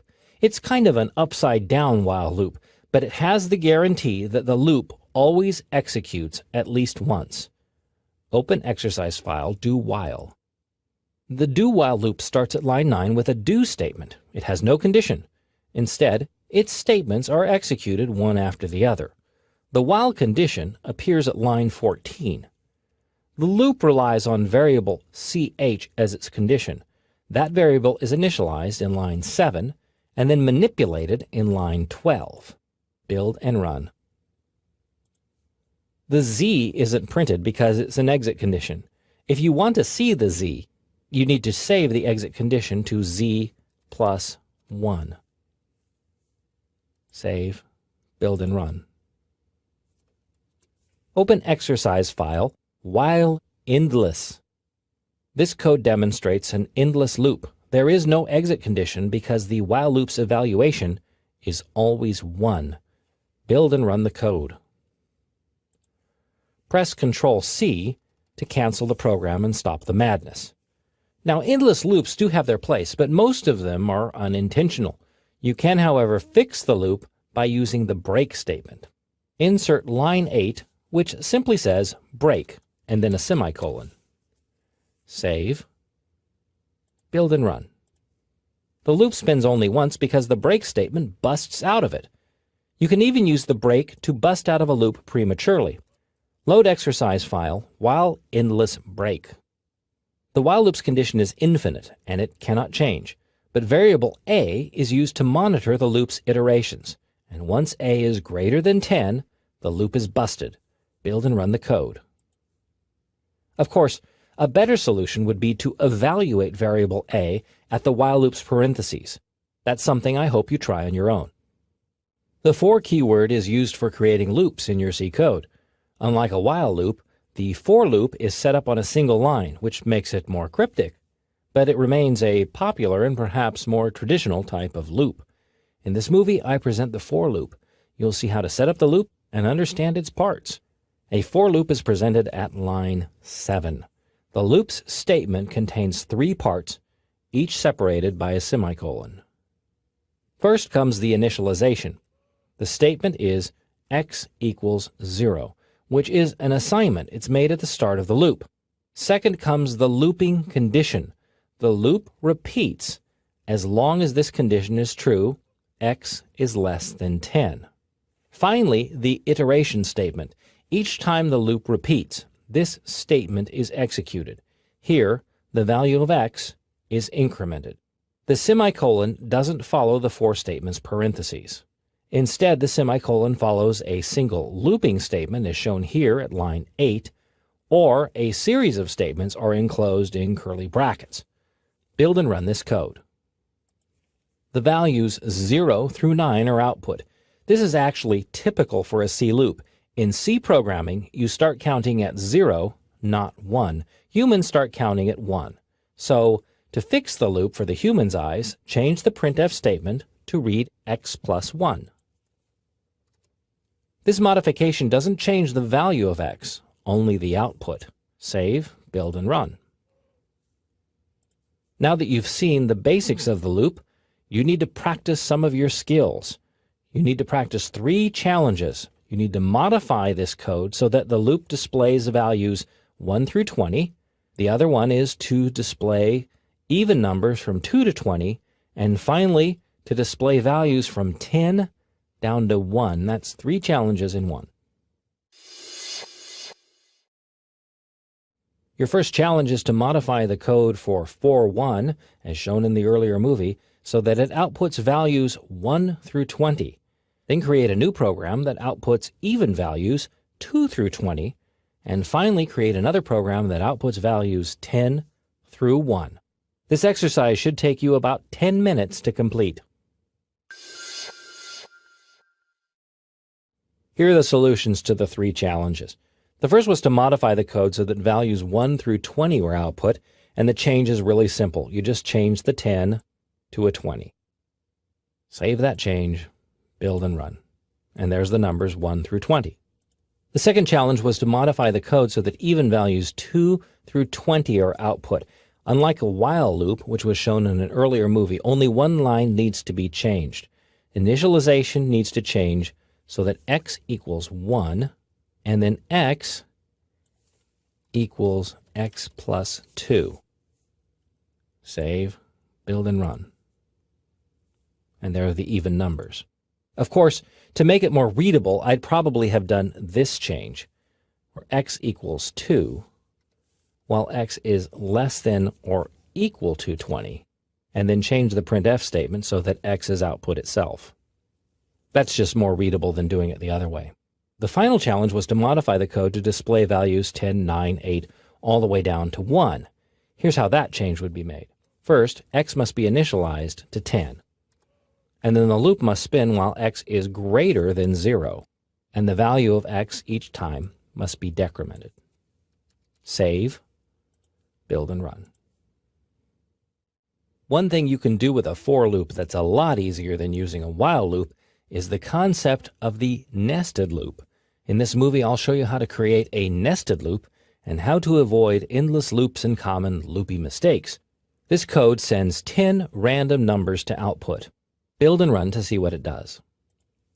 You see a neat row of 10 random values. The spacing is produced by the tab character. Shown on line 14 as \t is the tab character. To make a grid of 100 random values, you need to add 9 more rows. The way most C programmers accomplish this task is to create a nested loop or a second for loop that handles repeating the current output 10 times, or 9 times actually, plus the current one. Open exercise nested for 1. This code is a modification to the previous exercise. It includes an extra loop. The old loop, the common loop, is now nested inside the row loop. The indentation keeps the code readable. It also helps match up the statements in curly brackets. Build and run this code. And you see 100 random numbers. Open exercise file nested for 2. This nested loop might be a bit easier for you to read. The outside alpha loop goes from the letters A through J. K is the limit. The inside loop, which doesn't need curly brackets because it holds only one statement, loops from 0 to 9. The current loop variable values are then output in line 11. Build and run the code.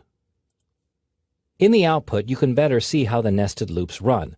First comes loop A, the outer loop, and then the inner loop displays values 0 through 9. Then comes loop B, 0 through 9, C, 0 through 9, and so on. Open exercise file 4.3. This is only half the code required for this exercise. Input is prompted and then the alphabet is displayed. What I'd like you to think about doing is, how would you have the loop stop when the letter input is equal to variable t in the loop? You don't need to change the for statement to make that happen. Instead, you need to put statements within the loop that will bust out of the loop when the character is input. The key is to use an if test and follow that with a break statement. Here's the solution. Above line 13, add if t is equals, two equal signs, variable ch, break. If you don't put the two equal signs in there, what you get is an assignment. And in C, assignments always evaluate true. And don't forget the semicolon after the break statement. Save. Build and run. And the alphabet only displays to letter M. I'm going to run it a few more times so you can see what it does. We'll do X. And now we'll do something early like D.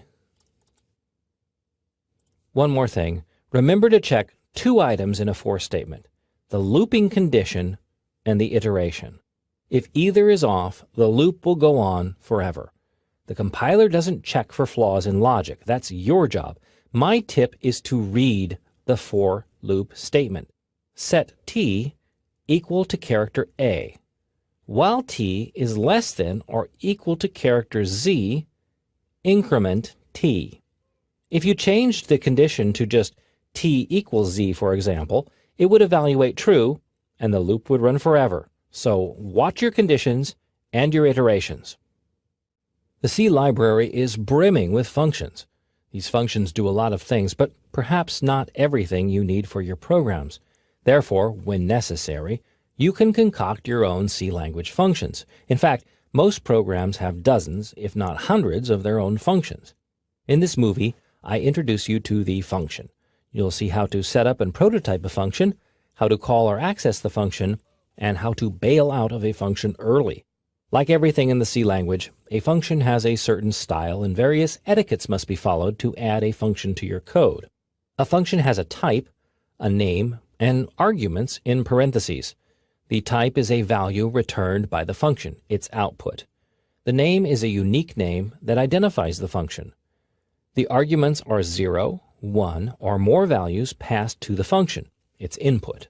Here, the alpha function has no input or output, which is valid in the C language. Therefore, it's a void function. Void is a variable type, which means I have no variable type. Function count is an integer function. It generates or returns integer values. It requires no input and therefore has no arguments. Function hangup returns no value, so it's a void function. It does, however, accept a single character as input. The character is an argument, and it's referenced by variable ch. Before you can use a function, it must be introduced to the compiler. That way the compiler can check its arguments to ensure that it's being used properly. Functions are called by their name, and then parentheses. When a function is called, control passes to the function's statements. Then when the function is over, flow continues with the statement after the function call. This code contains two functions. The main function is required in every C program. You also see the blorf function. Line 3 prototypes the blorf function. This informs the compiler of the function type and arguments. The compiler can confirm that the function is being used properly by checking the prototype. Also, the prototype is a statement. It ends in a semicolon. Line 8 calls the function. It has no arguments, so the parentheses are empty. The function itself is found at line 14. This is effectively a repeat of the prototype minus the semicolon. The statements belonging to the function are enclosed in curly brackets. Build and run the code. To call the function again, you simply specify it again. Duplicate line 8 to line 9. Save, build and run. And the output appears twice. The prototype works like a definition for the function, describing how to use it before it appears in the code. You can avoid specifying a prototype, but only when you write the function before it's used. To see an example, open exercise file function2. The soup function appears above the main function. That's okay because the compiler still sees a main function in there somewhere, and it's always the first function run in the program. What's missing here is the prototype for the soup function. Build and run. And the code outputs text as expected. But try this. Move the soup function after the main function. Save. Just build. On my screen, I see one warning. Your compiler may report the misdeeds in a different manner. Either way, it's not good. You have to add the prototype. So I'm going to insert a line above the main function. Void, soup, void, and a semicolon. Save. Now build and run. No errors, and the output is the same as it originally was. Open exercise function 3. In this code, the cheers function contains its own variable, x at line 18. This variable is used only in the function here to repeat the string 3 times. Build and run the code. You cannot reference variable x outside of its function. To prove it, insert a line above line 11 that displays its value. Save the change and build. Don't even bother trying to run it because you won't. The compiler is basically saying, what the heck is x? Try to define x and set its value inside the main function. Save. Build and run. The value of x in the main function is unaffected by the x variable in the cheers function. They are two different variables. Here's another thing to remember. A function ends its run when its last statement is executed. In the cheers function, that's a putchar at line 26. You can bail out of a function early by using the return keyword. Type return semicolon at line 26. You don't need to specify a value here because the cheers function is a void function. It doesn't return anything. In the main function, return must specify a value, as it does at line 17, because main is an int function. Save the changes, build and run. The output is messy because the putchar statement is skipped. That code is never executed because of the return statement right above it. More often you'll see a function return early based on a condition, which usually involves an if statement or a loop. Otherwise, anywhere the return is found marks the spot where the function bails out and control returns to the calling function. Or, in the case of the main function, control is returned back to the operating system. A function has got defunct. It's that I/O thing again. Sure, a void function is necessary and obviously valid, but most functions chew on input and do something based on that input. In this movie, I explore how functions can deal with arguments or values passed to the function. You'll see how to declare such a function, how it deals with values, and how to pass more than a single value to a function. This code contains the repeat function, which accepts one argument, an integer. Within the function, the integer variable is named count. The function is called at lines 8 and 10, each time with a different argument. Inside the function, a local variable x is declared. It's used in the for statement along with the count variable. Build and run this code. The function can also accept integer variables as arguments. Make these modifications to the code. In the main function, declare integer variables a and b. Assign the value 1 to a and 5 to b. Use a and b in the two repeat functions. Save the changes, build and run. And the output is the same. Open exercise file argument 2. In this code, you see a function that accepts 3 arguments. In this case, 3 floating point values. The scanf function at line 10 reads in the 3 values. This is possible providing you format the input to match the format string. In the product function, the product of the 3 values is calculated and displayed. Build and run this code. I'm going to type 12, 13, and 15. And there's the result. There is no limit to the number of arguments a function can accept, although the more arguments, the more likely it will be to mess up the format. Functions don't necessarily need to eat all the same argument type either. Open exercise file argument 3. The bar function accepts 2 arguments, a character and integer value. Build and run this code. The bar function uses both of its arguments to output a bar of a certain character across the display. Open exercise file argument 4. This file contains an empty function, evaluate. Your job is to complete the function. It should accept an integer value and display a message stating whether the value is less than, greater than, or equal to 10. Your challenge is to create content for the evaluate function. Display whether the argument passed is less than, greater than, or equal to 10. This should take you about 5 minutes to complete. This is the solution. First, did you remember to prototype the function? I did not include it in the skeleton presented in a previous movie, so I was seeing whether you paid attention. Here's the prototype, which is simply a copy of the function's declaration at line 16. And here's the content I came up with. Now, your function could look like what you see here. You may have done things subtly different, but as long as the code works, then you succeeded. I'm using an if, else structure. No curly brackets are required because each item has only one statement that follows it. I'm going to build and run. Type in various values to see how it works. And it works. Hopefully your solution works just as well. Most functions in the C library return a value. Even when that value isn't used, it's available. Returning a value allows functions to generate output. Most of the time that output is based on the input or arguments passed to the function. In this movie, I explain how functions return values.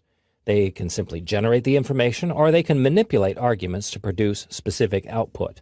I'll also cover a few rules and regulations regarding functions in the C language. This code contains a function called gimme an A. It's a character function returning a char value. The function has no input according to its prototype at line 3. The function is called at line 9, where its return value is assigned to the grade variable. The function itself at line 15 merely returns the single character A. Build and run this code. And I hope that's true. When a function returns a value, the value can be used immediately. You can edit the source code for this exercise so that the grade variable is removed. First, delete the assignment, and then replace the variable in printf with the gimme an A function. Save the changes, build and run, and you still get an A. Open exercise file return 2. You may recognize this exercise file from an earlier movie. In this code, the product function has been upgraded so that it returns the product of the values passed, which makes more sense. Build and run this code. Type 3 values, then press Enter to view their product.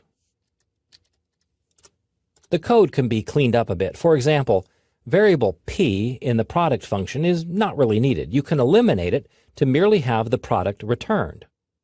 Save these changes, build and run, and the results will be the same. Well, providing you type in the same numbers.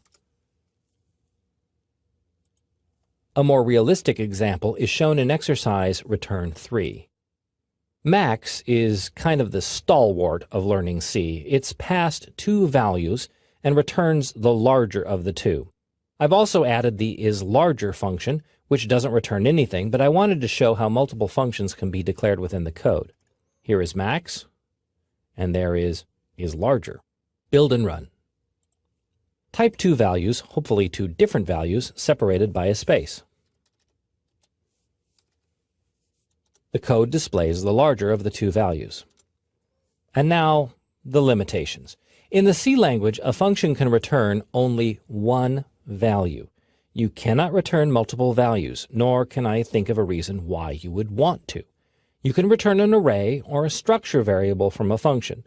These variable types are covered in a later movie, but yet they remain single variables. And now I'd like to explain the main function. As you can see here in this source code, main is an integer function. The return statement is required, and an integer value must be specified. The parentheses for the main function are empty. This is a shortcut, a cheat. The compiler knows the arguments for the main function. 2 of them exist, but you don't need to specify them if they don't get used, so the parentheses remain empty in the main function. This is not something, however, you can get away with other functions you declare and use. So much goes on with characters that the C library offers a host of character manipulation functions. In this movie, I introduce a few of those functions and show you how to use them in your code. As a bonus, I offer an introduction to logical expressions, which can also come into play when working with characters. In your C code, characters appear either individually or marching along in an array called a string. So you can manipulate characters one at a time, or more commonly, in the string. This code includes a C-type header file which prototypes the character testing and manipulation functions. At lines 8 and 9, you see the toUpper and toLower functions. The toUpper function generates the uppercase version of a letter. toLower generates the lowercase. The results are used immediately in the printf functions. Note that these functions require integer values, not characters, so you can display the result by using %c in the printf function, even though they are integer variables. Build and run the code. Big A, little a, what begins with A? As you can see by the output of the final printf statement in line 10, the toUpper and toLower functions did not affect the variable ch. They merely generate an upper or lowercase equivalent. You can use these functions on a string as well. To do that, you must dissect the string in a loop. Open exercise C type 2. Again, an integer variable is used in the toUpper function. Input is processed and converted to uppercase at line 11, then output. You won't see the output until you press the Enter key because the C language is stream-oriented. Build and run the code. Type some text. Press the Enter key. The output is all caps, but note how the punctuation symbols and spaces are unaffected by the toUpper function.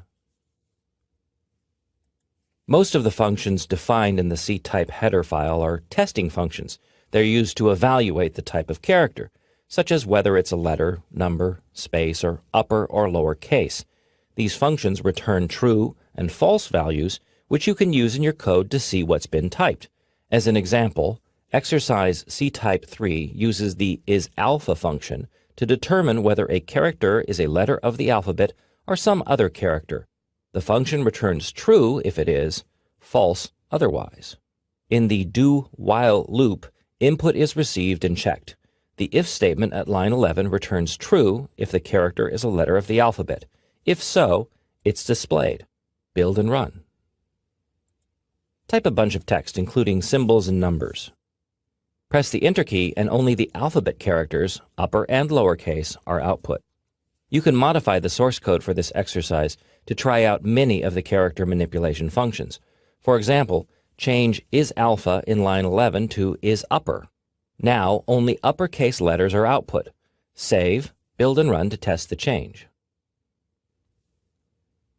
Other functions defined in the C-type header file include isLower to detect only lowercase letters, isNumber, which returns true for any number character, 0 through 9, isBlank for any whitespace character, the space, tab, or new line. You can also craft your own character manipulation functions, but it helps to know about C logical operators. The C language's logical operators are used to compare two or more expressions. The operators determine whether the result is true or false. 3 operators are available to use: logical AND, logical OR, and logical NOT. These are often written in all caps so that they're not confused with irregular words.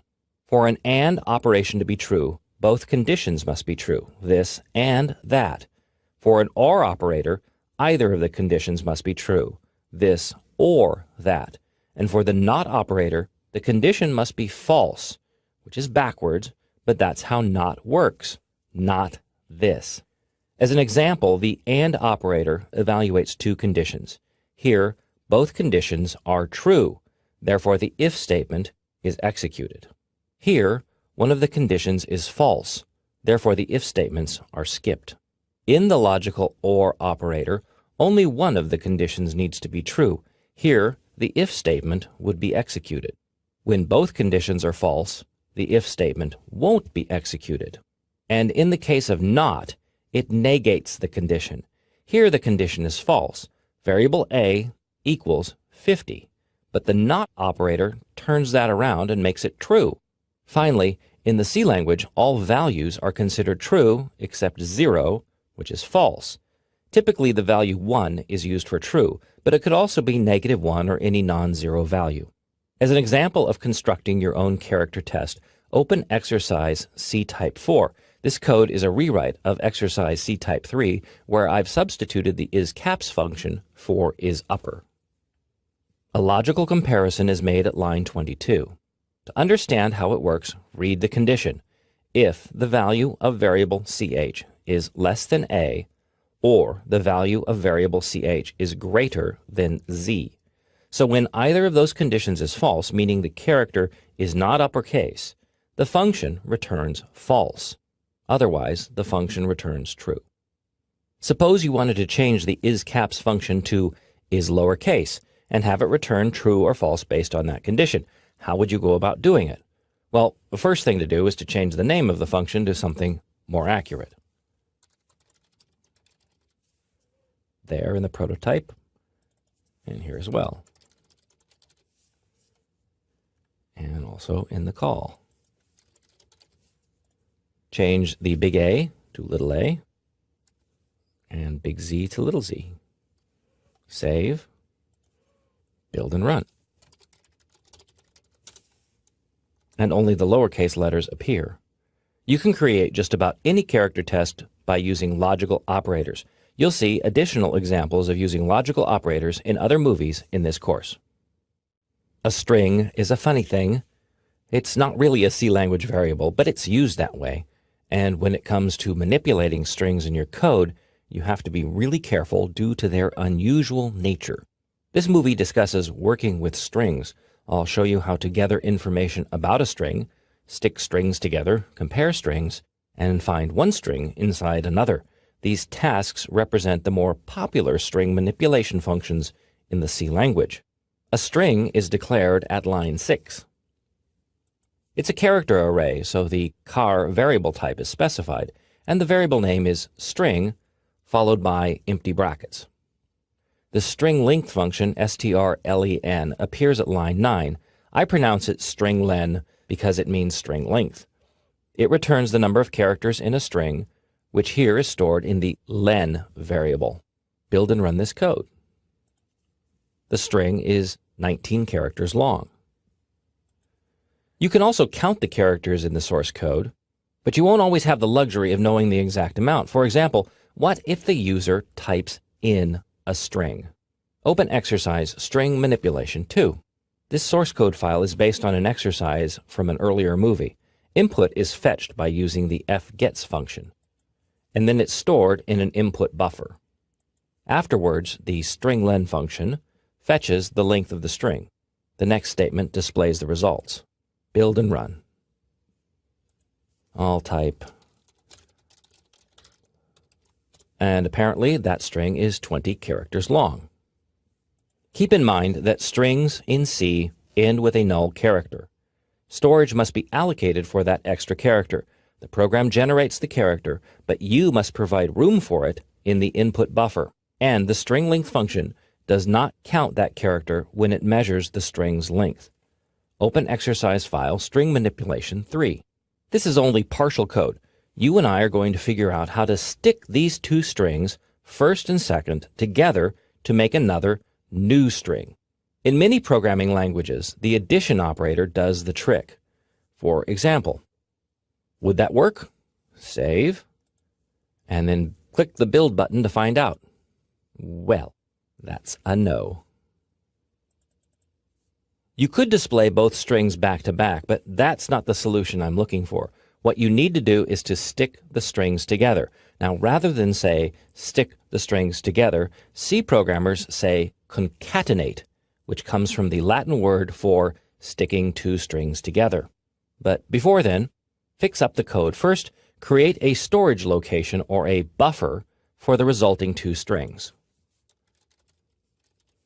I'm just guessing at 64. I could count each string and see how exactly big they both are, then add one for the null character and set the value that way. But 64 is a holy computer number, so I'm using it instead. So the first thing I'm going to do is to copy the string first into that storage container. The strcpy, or string copy function, copies one string into another. Here, the string first is duplicated into the storage buffer, and I need to prototype that function. All string functions are declared inside the string.h header file. The next thing to do is to stick the string second onto the end of the storage buffer. This statement tacks the string second onto the end of whatever's in the storage buffer, concatenation, and then finally display the results. Save it, build and run. And it worked. Concatenation. Another popular string function compares two strings. This code uses the strcmp, or string compare function, to compare two strings. The value returned is 0 when both strings are the same. That's one of those weird times where 0 actually means true. Values less than or greater than 0 indicate incorrect matches. Here you'll also notice that the scanf function limits input to only 8 characters. The input matches the 8-character limitation on the buffer. The buffer is 9 characters to account for the null character at the end of the string. Build and run the code. Now try a few passwords before you type the real one, which is secret. Okay.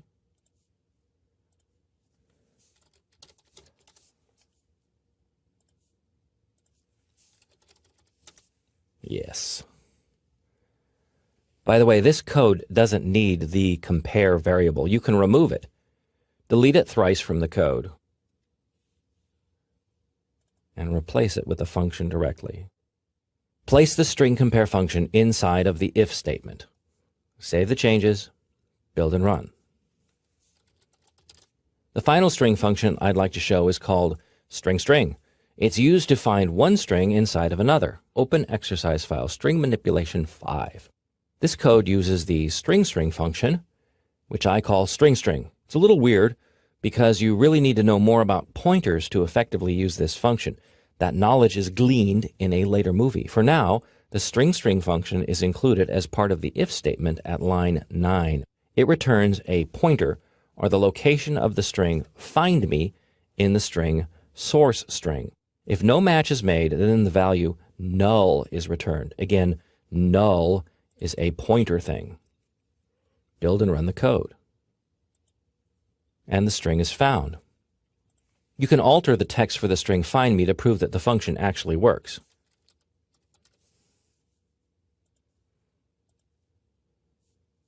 And it does. Until you breach the rocky shoals of Pointerland, that's about the best that can be done with the string function. Occasionally, when learning something new, you need to pause and reflect.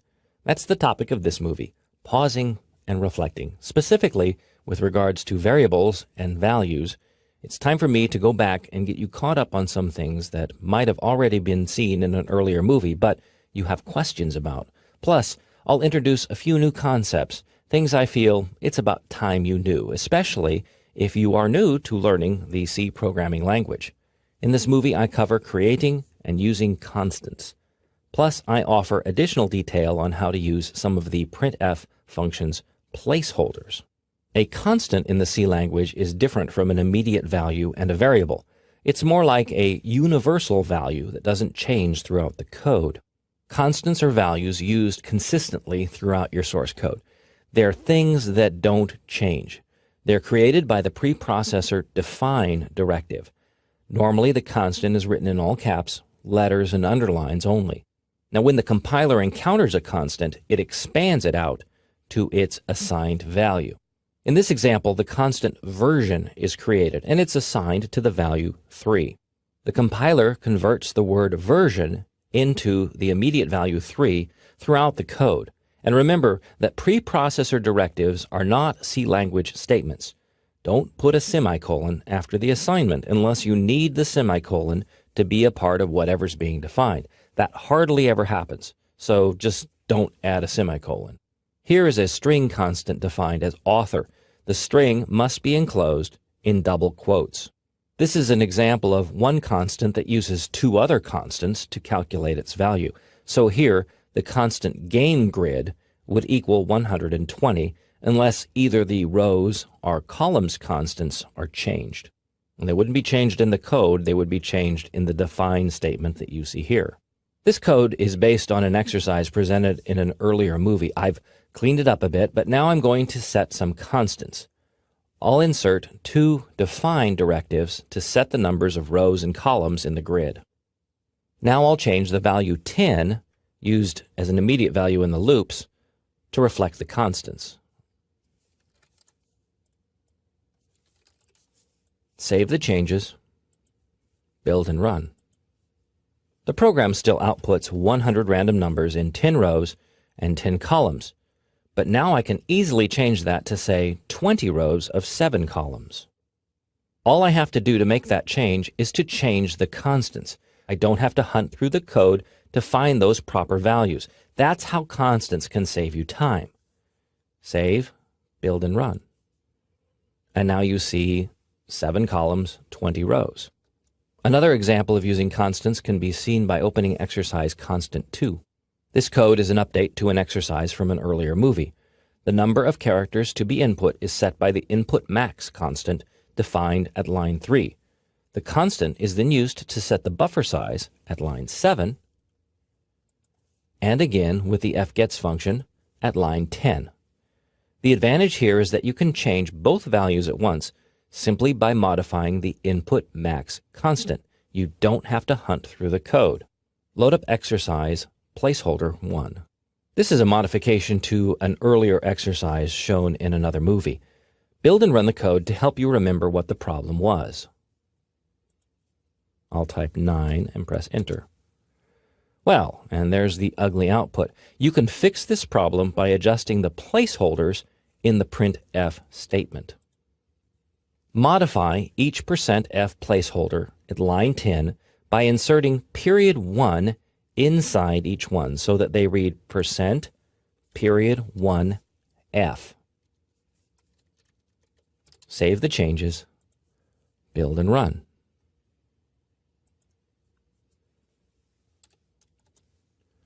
The .1 format limits floating point output to only one digit after the decimal point. Edit again and type period 3 for the format in the printf statement. Save, build and run. And now 3 digits appear after the decimal point. Return to exercise constant 1. In the printf statement at line 17, you see a 2 between the % and D.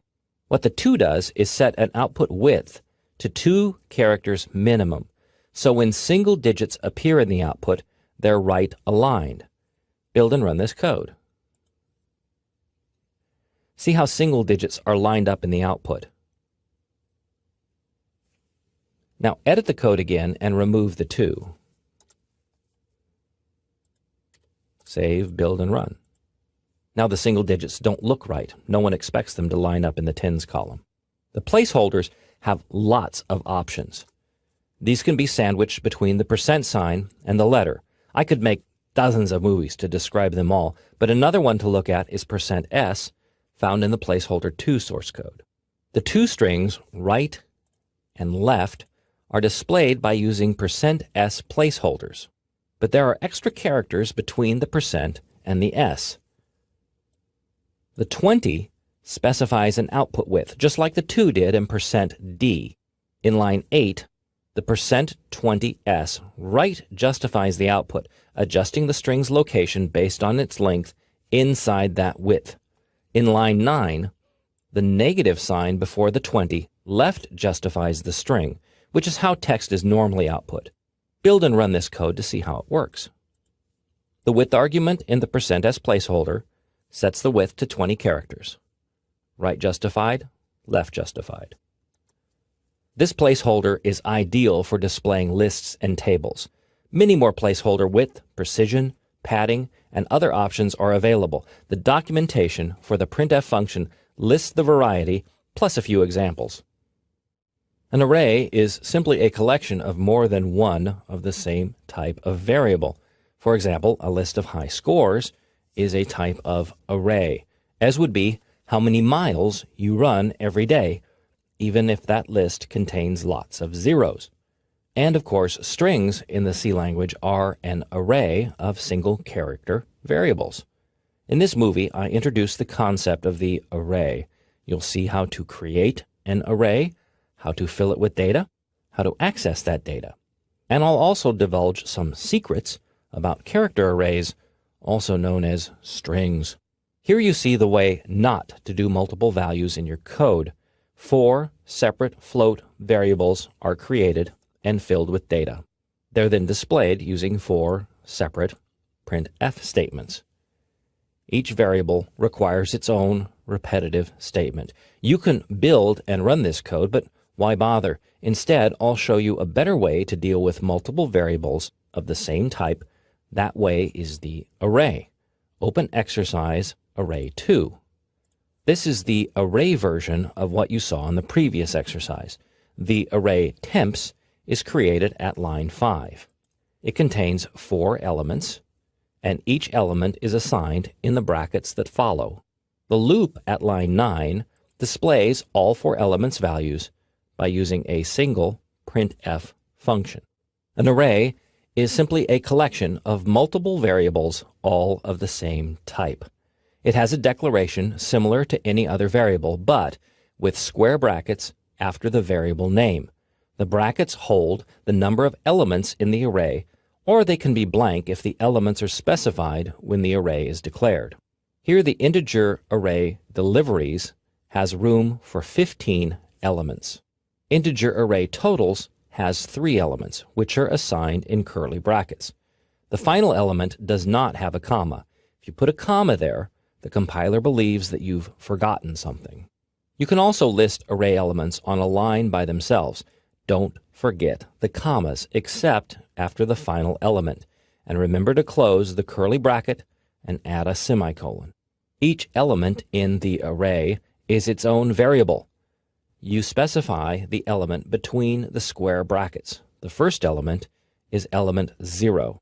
You can also use an integer variable to specify array elements. Here, variable n represents a specific element in the totals array.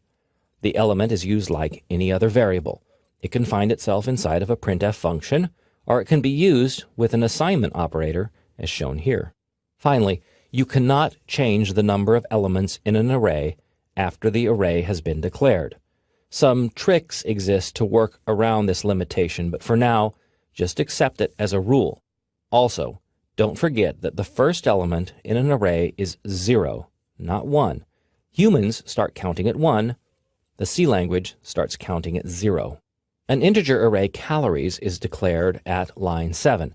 It has meals element, and the meals constant is set to 3 at line 3. A for loop at line 12 reads in 3 values. See how the for loop starts at 0? That comes in handy when working with arrays, as the first element is 0. In line 14, however, 1 is added to the looping variable x, which makes the numbers more accommodating to humans running the program. The scanf statement at line 15 reads the values into each array element. An array element is an individual variable, so the ampersand is required. At line 16, the value input is added to the total variable. Build and run the code. I'm going to type some easy numbers so I can confirm the computer's math. Yep, it works. You'll see the variable total is initialized at line 10. That's required. Otherwise, the variable may contain garbage. In C, variables are not initialized until they're assigned a value. Comment out line 10 to prove this. Save, build and run to see if it has any effect.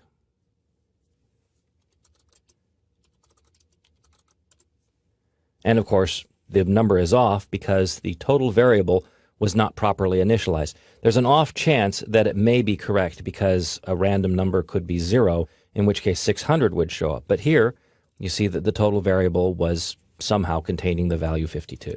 Strings are character arrays. Normally, they're declared by using double quotes. Open exercise array 4. The character array text is declared at line 5. This is really simple, and it's one of the best ways to declare a string or character array. Open exercise array 5. This code works the same as the previous exercise, but the character array is declared character by character, which is a phenomenal waste of time. Build and run the code. It works, but it's just too much effort. The code does, however, point out that the final character in all C language strings, which must be specified, is the null character. It's shown here as the escape sequence \0. Now, when you use double quotes to declare a string, the compiler automatically adds the null for you. But when you specify one character at a time, you must remember to add the null. The null comes in handy when you display a string one character at a time. Open array 6. This code displays the string in the hello array one character at a time. The while loop marches through the string until the null character is encountered. It spits out single characters by incrementing variable n as it progresses. Build and run this code. Because the null character evaluates to the false condition in the C language, you can shorten the while decision to this. Make that change in your code, save, build and run. The same output is generated, although the source code is a tad less readable to a beginning programmer. The typical array in the C language is simply a series of variables, all of the same type, marching off together. But not every type of data is a single line. Sometimes you have to deal with a grid. In that case, you enter into the realm of the multi-dimensional array. This movie uncovers the mystery of the multi-dimensional array. You'll learn how to configure such an array and access its values. You'll also see how multi-dimensional arrays apply to strings. To visualize a multi-dimensional array, think of a grid. You have rows and columns. The array is declared at line 8. 2 sets of square brackets are used, one for each dimension in the array. So, grid is an integer array. It's effectively a 2-dimensional array. Lines 12 through 14 use a nested loop to fill each array element with the value 0, initializing the array. In line 14, you see that individual array elements require 2 square brackets as reference. Again, think of each as rows and columns. Then the nested loops starting at line 17 print the array in rows and columns. Build and run the code. The output shows each array element as it would be referenced. So the first one is element 0, 0. That's the first element in both directions. As a thought experiment, how would you modify the code to set the value of the third element in both dimensions to the value 1? Would you change it here or here? I hope you remember that arrays start with element 0, so the third element is actually referenced as grid 2, 2. I'm going to add a line that reads grid 2, 2 equals 1. Save that change, build and run. This is how the value looks, with a value 1 at grid 2.2. If you put a 1 here, you're actually using the fourth element in both dimensions. That's wrong, because you have to remember that all arrays start with element 0, not element 1. Even the pros forget that from time to time, and when you're dealing with 2 dimensions, it gets even worse.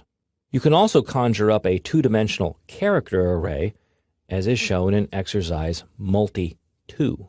A 2-dimensional character array is simply a collection of strings, but with one important caveat.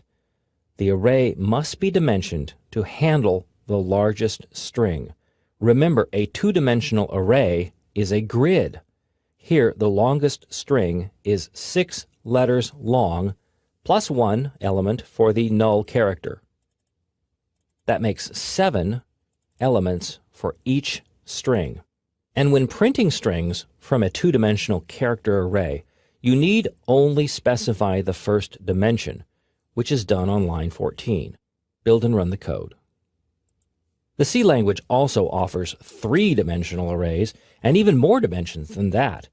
When you create such an array, you need 1 set of brackets for each dimension, and things can get pretty complex in a hurry. For now, concentrate on playing with 2-dimensional arrays. As a thought, whether you believe it or not, if you've been taking this course from the beginning, you have everything you need to know to program a rudimentary tic-tac-toe computer game.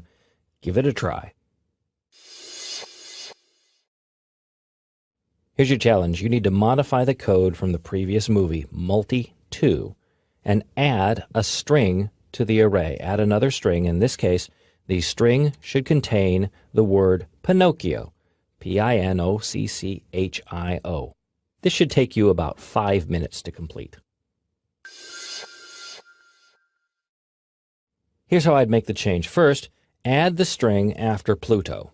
So add a comma and type Pinocchio. No comma after Pinocchio. Plus, you have to redimension the array. It now has 5 strings, 5 elements in the first direction, and Pinocchio itself is 9 characters long, so you're going to need 10 characters in the grid to handle that null character at the end of the string. So that's the new dimensions, 5, 10, Pinocchio, added at the bottom, and remember to modify the for loop so that it loops 5 times instead of 4. Save, build, and run. Another variable type in the C language is the structure. It's actually a combination of existing variable types, all tied together into a single unit. A structure variable simply has many parts, like a record in a database. This movie presents the concept of the structure. You'll see how to set up a structure, create structure variables, and how to access structure members. I'll demonstrate how to fill data into a structure, as well as the interesting idea of placing one structure inside another. This isn't complete code, of course, but it shows you how a structure can be created in the C language. The keyword struct is followed by the name of the structure. In this case, the name is record.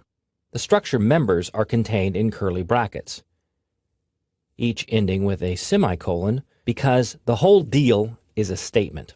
The structure members are variable declarations. Inside this structure, you'll find an int and a float member.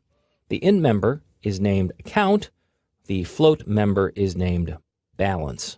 By itself, the structured declaration merely creates a type of structure, like a new type of variable in the code.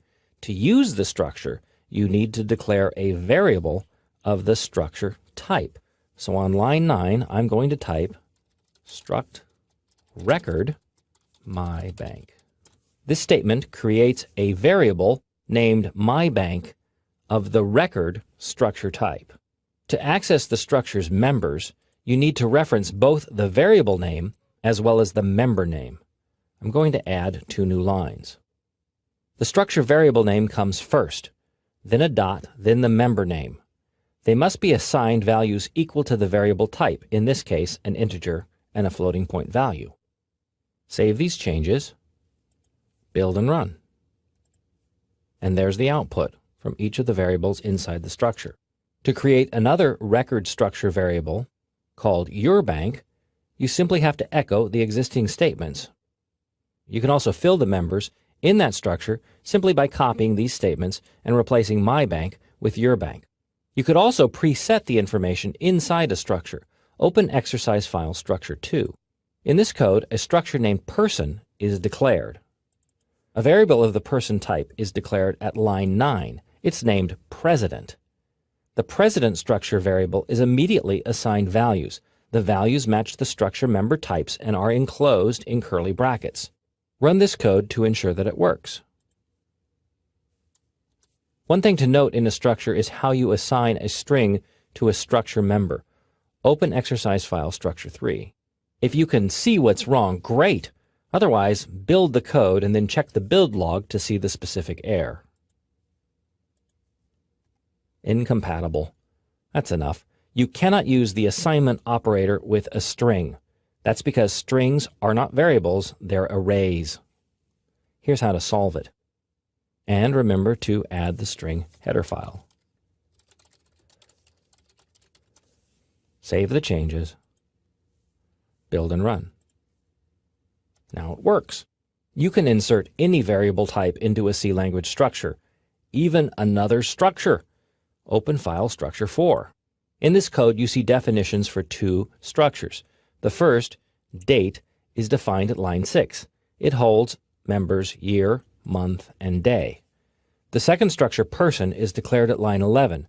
It contains a name array, but also the date structure in the form of a birthday variable. A person structure variable friend is declared at line 15. Line 17 through 20, fill the friend variable. String copy is used to assign the string. For the structure member birthday, note how 2 dots are used to fill in the substructure members in lines 18, 19, and 20. That's how it works. That's how structures within structures are referenced. Build and run the code. By the way, most programmers will declare a structure and then create a structure variable in the same statement. You can do that here on line 14. Specify the variable name friend at the end of line 14, then remove line 15. Save the changes, build and run. The output is the same. I prefer not to use this shortcut in my own code in that I find it less readable, but you're free to use it and you'll see it quite frequently in other C code. I've yet to encounter a programmable device that didn't have some sort of internal clock. A computer has a clock, and thanks to the internet, modern computers keep accurate track of the time. When your code needs to access that information, you dip into the C language library's assortment of time functions. In this movie, you'll see how time functions work in the C language. You'll learn how to check the time, read time values, and how to gather information about the current date. This code uses the direct value generated by the time function, as shown by the second argument in the printf function at line 6. You'll see that the placeholder is LD, which is a long integer value, or a very large integer. That's the type of value returned from the time function. The time function itself requires an argument. Here I'm using the null pointer constant to keep the function happy. Also keeping the compiler happy is the inclusion of the time header file at line 2. Build and run this code. So this value is the current time.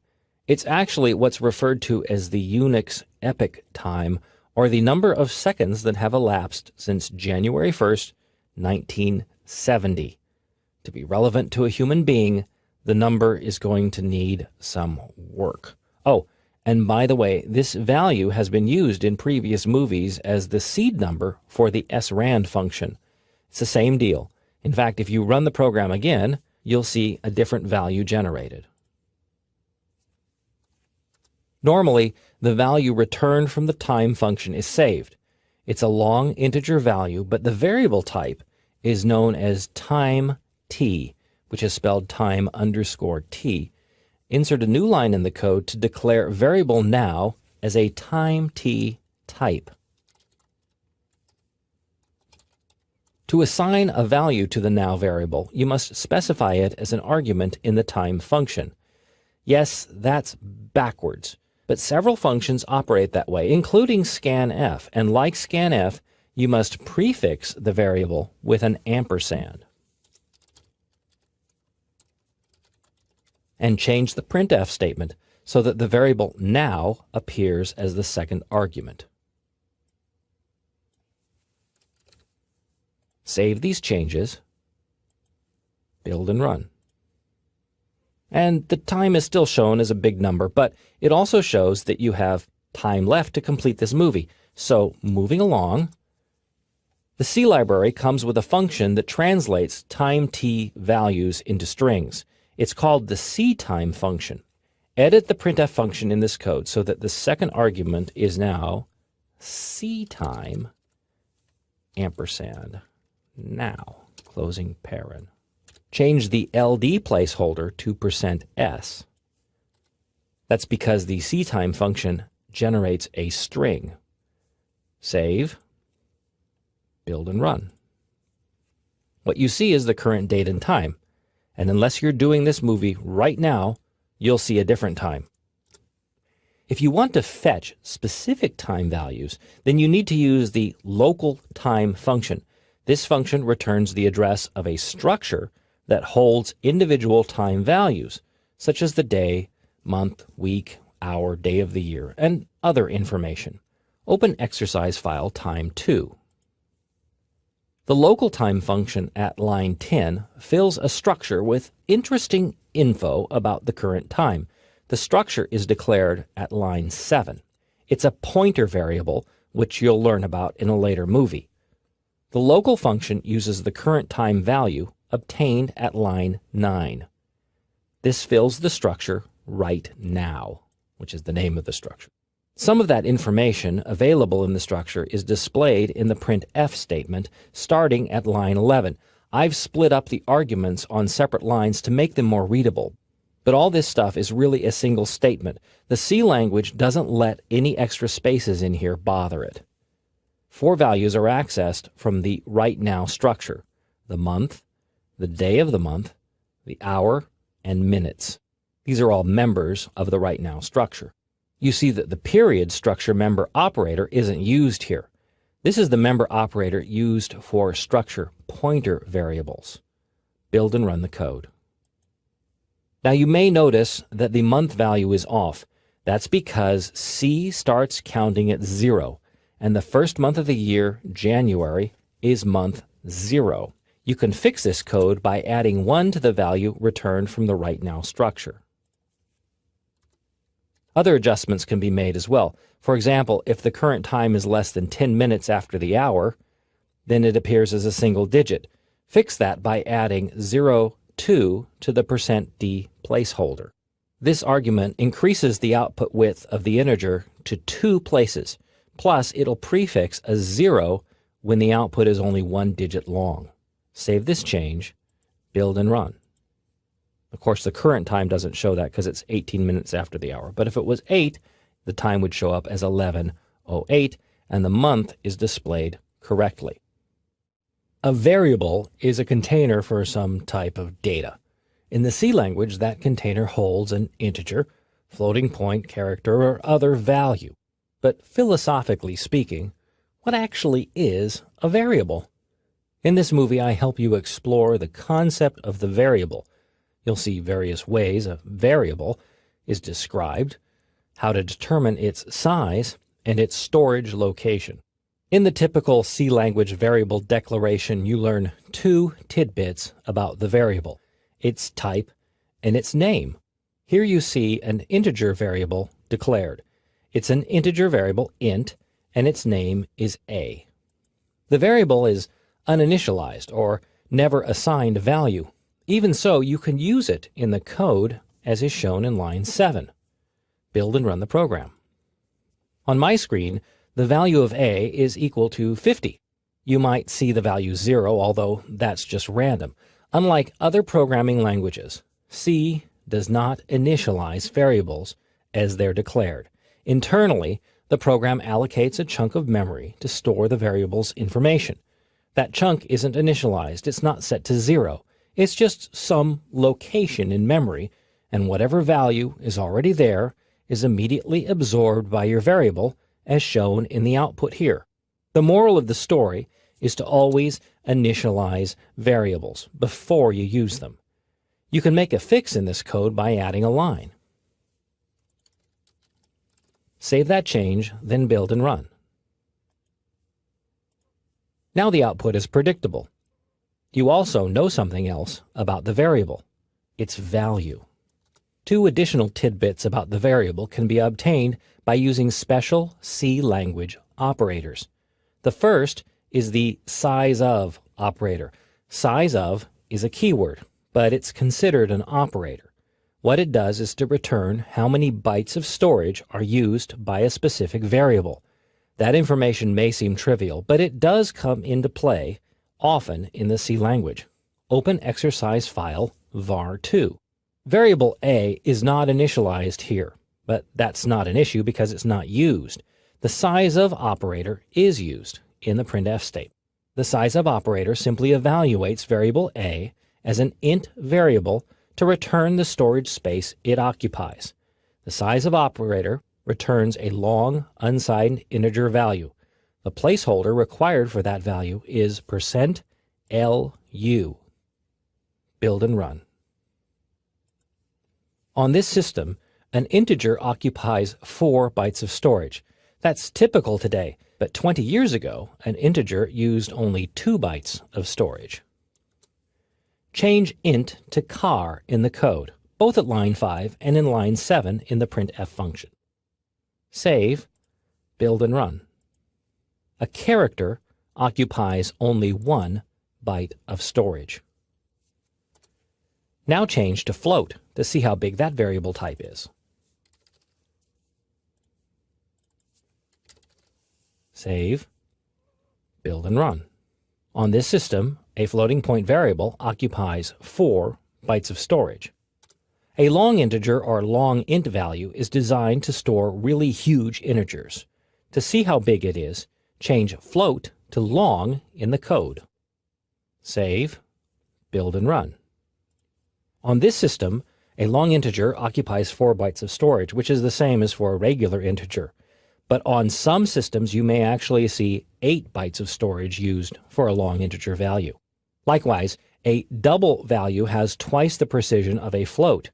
change long to double in the code. Save, build and run. Here, you see that the double does indeed occupy 8 bits of storage. By the way, you don't need to change the placeholder for any of these redeclarations. That's because the size of operator is what returns the long unsigned integer value, not the variable itself. Other information you can gather about a variable includes its memory location. That tells you specifically where the variable's data, that 1, 4, or 8 bytes of storage, where that data is located. To fetch a variable's memory location, use the ampersand operator. You've already seen this operator used in the scanf and timef functions if you've watched earlier movies. Open exercise file var3. 3 variables are declared in this code: an integer, a character, and a floating point value. These variables are not initialized because they're not used, but the program does allocate space for them at various locations in memory. To access those locations, the ampersand is prefixed to the variable name. To display the address, use the %p placeholder in the printf statement as shown at lines 10, 11, and 12. Build and run this code. The address values output will differ from machine to machine, and even their format will appear differently on different computers and different operating systems. Here you see the memory locations for those 3 variables. At this point, the information may seem trivial, but it does play a major role when it comes to pointers, which are perhaps the scariest, most dreaded thing in all of the C language. I know many C programmers who spend their careers artfully avoiding pointers, which is possible, but not smart. Pointers are puzzling, yet I hope this movie clears the air for you. I'll explain what a pointer is, how it's used. I promise to move nice and slow because this topic is a very important part of learning the C language. The worst thing about pointers is their name, pointers. It's descriptive, but a poor choice because you end up explaining a pointer by saying a pointer points.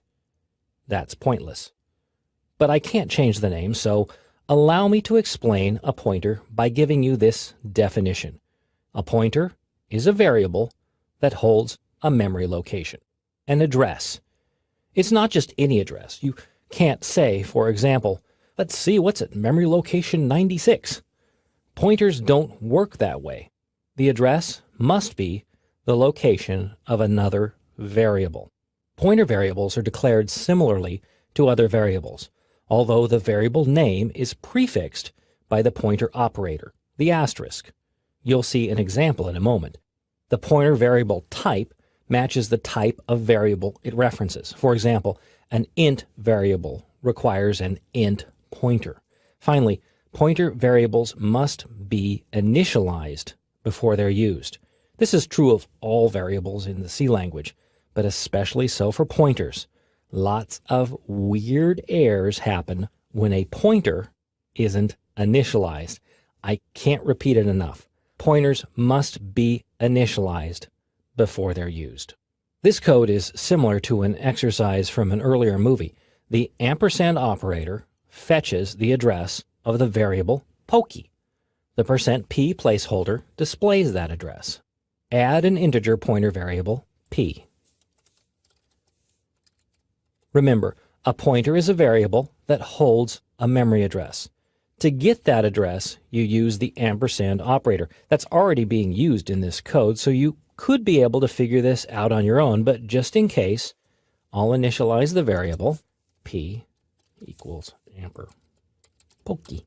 This statement assigns the address of variable pokey to the p pointer variable. At this point, you might be puzzled. You might say, where's the asterisk in front of the p? I'll answer that question in a moment. For now, remember that a pointer is a variable that holds a memory location. And here, that memory location is of the pokey variable. It's being saved into pointer variable p. Now, duplicate the printf statement. This time, replace ampersand pokey with pointer variable p. Save these changes, build and run. Both lines output the same address. One is the address of variable pokey obtained with the ampersand. The other is the value saved in pointer variable p, which is that address. While the pointer variable is declared by using an asterisk, it's not always used that way. Without the asterisk, the pointer variable represents a memory location. With the asterisk, the pointer represents the value at that location. This is the dual nature of the pointer variable, and it's something that can be endlessly confusing. This code is similar to the previous exercise, but I've initialized the pokey variable to the value 987. Two sets of printf statements display the address and value of the pokey variable. The first set uses pokey directly. The second set uses pointer variable p. In line 14, p is used without the asterisk, so it's a memory location. In line 15, p is used with the asterisk, so it peeks at the contents of that memory location. Build and run this code. And the pointer variable p dutifully reports the correct values, the address, and the contents. A logical question to ask at this point is, why bother? I'm serious. At this level, using a pointer is pretty pointless. You can do many things in C without bothering with pointers, but they do have their purpose, and many functions expect you to understand and know how pointers work. Later movies in this course also drive home when and how to use pointers, so don't give up on them yet. In this challenge, you're to take the code from pointer 2 and modify it. Suppose that pointer variable pokey is a character variable. How would you make necessary changes to the code, including assigning a character to the variable? Convert character pokey to a char variable and alter the rest of the code to reflect this change. This challenge should take you about 10 minutes. I hope you found the challenge rather easy. The 10-minute thing was just to scare you. You really have to change both variable types to char. A pointer variable must match the type of variable it references. So not only is line 5 changed, but line 6 needs to be changed as well. The value is assigned to pokey at line 8. You don't need to change line 9 again because both these variable types match. The other changes take place at lines 12 and 15, where you need to specify the %C placeholder instead of %D. Save these changes, build and run. And it works. Where pointers really come into play is when dealing with arrays. After all, there is no such thing as an array in the C language. All arrays are simply shorthand for pointers. To prove it, in this movie, I dissect the common C language array. I'll show you how pointers can be used to manipulate an array, providing flexibility and power other programming languages can only dream about. The code here is pretty basic. An array is declared, and its values assigned. A for loop marches through each element, displaying that element's value, Cincy. It's so easy, I'm not even going to run it. Open exercise file array pointer 2. This is pretty much the same code, but a pointer is used to display the array's values. The a pointer variable is declared at line 7. It's initialized at line 9. An ampersand isn't needed here because, as I said in an earlier movie, arrays are all shorthand for pointers, so the array name is really a memory location. In the for loop, the APTR variable is used with the asterisk so that the value at the memory location is fetched. During the loop's first iteration, the value is the same as the 0th element in the array. And look at line 14. The APTR pointer variable is incremented. In this format, the pointer variable is a memory location. So the memory location is incremented, but by how much? Because APTR is an integer pointer, the memory address it holds is incremented by the size of an integer variable, the storage space that variable uses in memory. Conveniently, that happens to be the location of the next element in the array. Build and run the code. And it works. The output is the same as it would have been for the previous exercise had you bothered to build and run that code. The pointer variable is used to march through the array. The advantage here is that pointers can be used to manipulate array data, and pointers are variables. Go back to the first source code file, array pointer 1.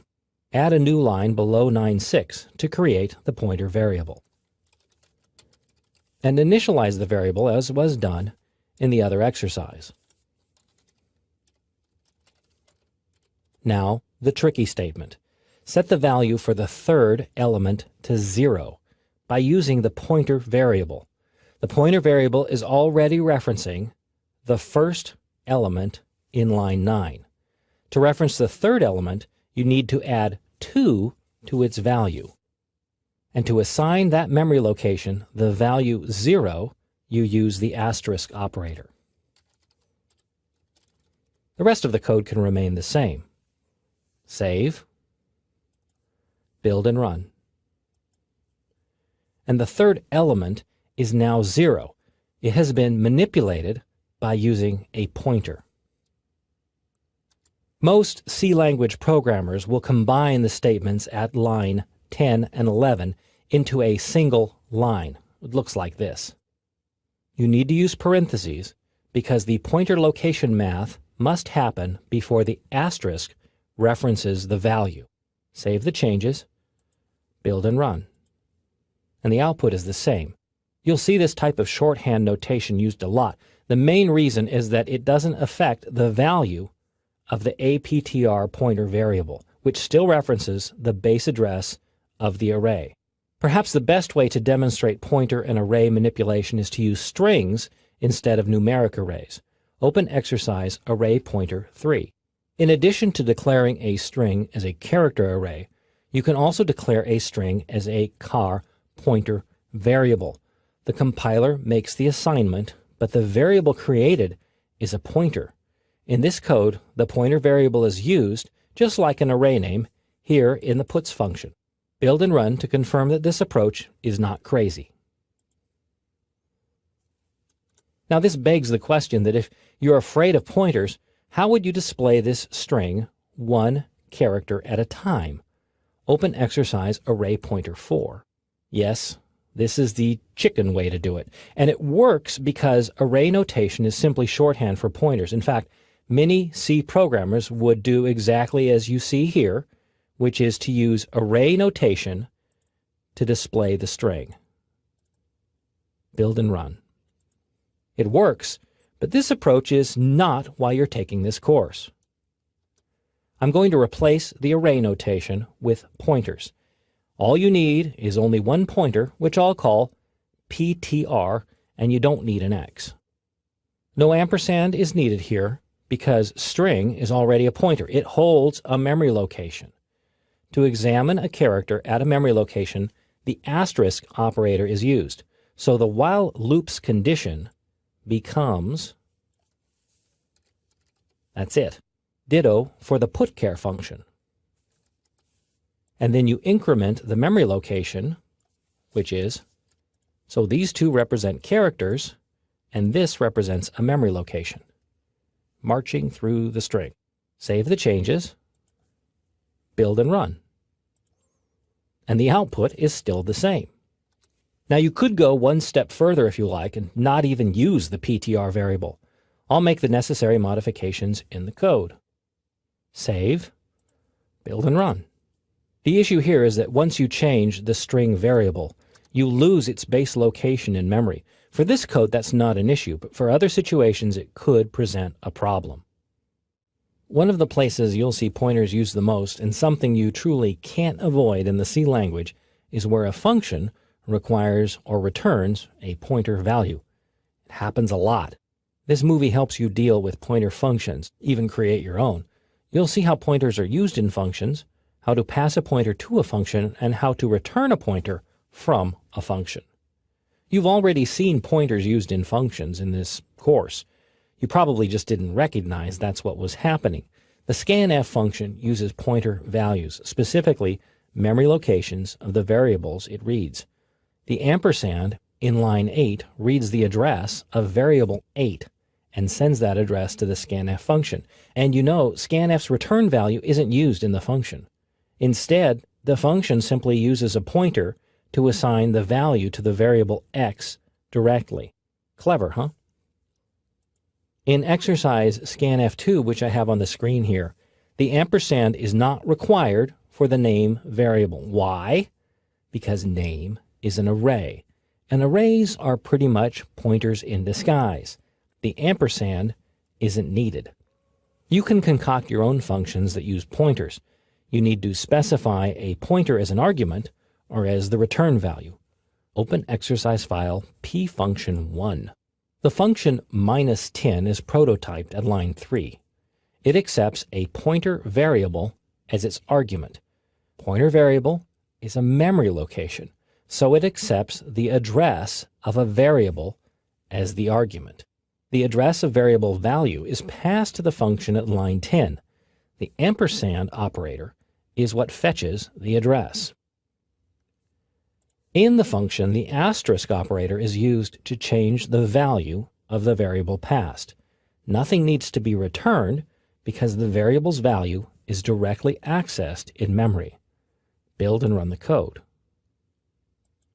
The variable's value is affected by the function, even though only its address was passed to the function and the function didn't return anything. Open exercise pfunction2. In this code, a pointer function is declared. Longer returns a character pointer or the address of the start of a string in memory. The function starting at line 18 compares two strings by length. The longer string is returned, or I should say, its address is returned. The string itself never really makes it to the function, only its address. The address returned by the longer function is stored in the result pointer. It's then output at line 13. Build and run this code. And the longer string is displayed. You can also manipulate strings in functions. Again, you're not passing the string itself, merely its starting point in memory. Open exercise file pfunction3. This code is another example of string manipulation by using pointers, where the function doesn't really need to return any value. The shouting function at line 19 takes a string and munches through it, one character at a time. Each character is run through the toUpper function, which converts lowercase letters to uppercase. Build and run the code. Type something like, "I'm not shouting," and enter. And it worked, all without returning anything from the function. Open exercise pfunction4. In this code, a string is returned from the encrypt function.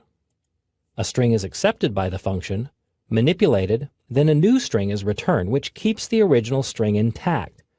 But will it work? Build and run. Now, you may see a compiler warning, and it's a serious warning which explains why the output is unpredictable. Well, unless these are really secret instructions. The problem here has nothing to do with pointers. It's an old situation I explained in an earlier movie on functions. That is, all variables used inside a function are local. When the function is done, its variables are tossed aside. This holds true for the encrypt function with the output array. To fix the problem, you need to use the static keyword. Insert the word static before the variable declaration on line 17. The program now retains the content of the array, the string, when the function is done. It stays static, which means unchanging. Save, build and run. Only the address of the string is returned by the encrypt function. The rest of the characters exist in memory and are accessed by the printf function. But it works only when you remember to make the string returned static. This rule doesn't apply to single values. Functions are designed to return individual values, which include pointers. But for strings or other arrays or any other variable used inside a function, it must be declared as static, or the value doesn't keep when the function is done. A pointer is a variable that holds a memory location. As a variable, it's possible, although terrifying to some, to place pointers into an array. Why and how you would want to do such a thing is this movie's topic. Here I'll show you how to set up an array of pointers. To keep things simple, I'll use strings for the example. You'll see how to access strings, evaluate the strings, and convert them from array notation into pointer notation.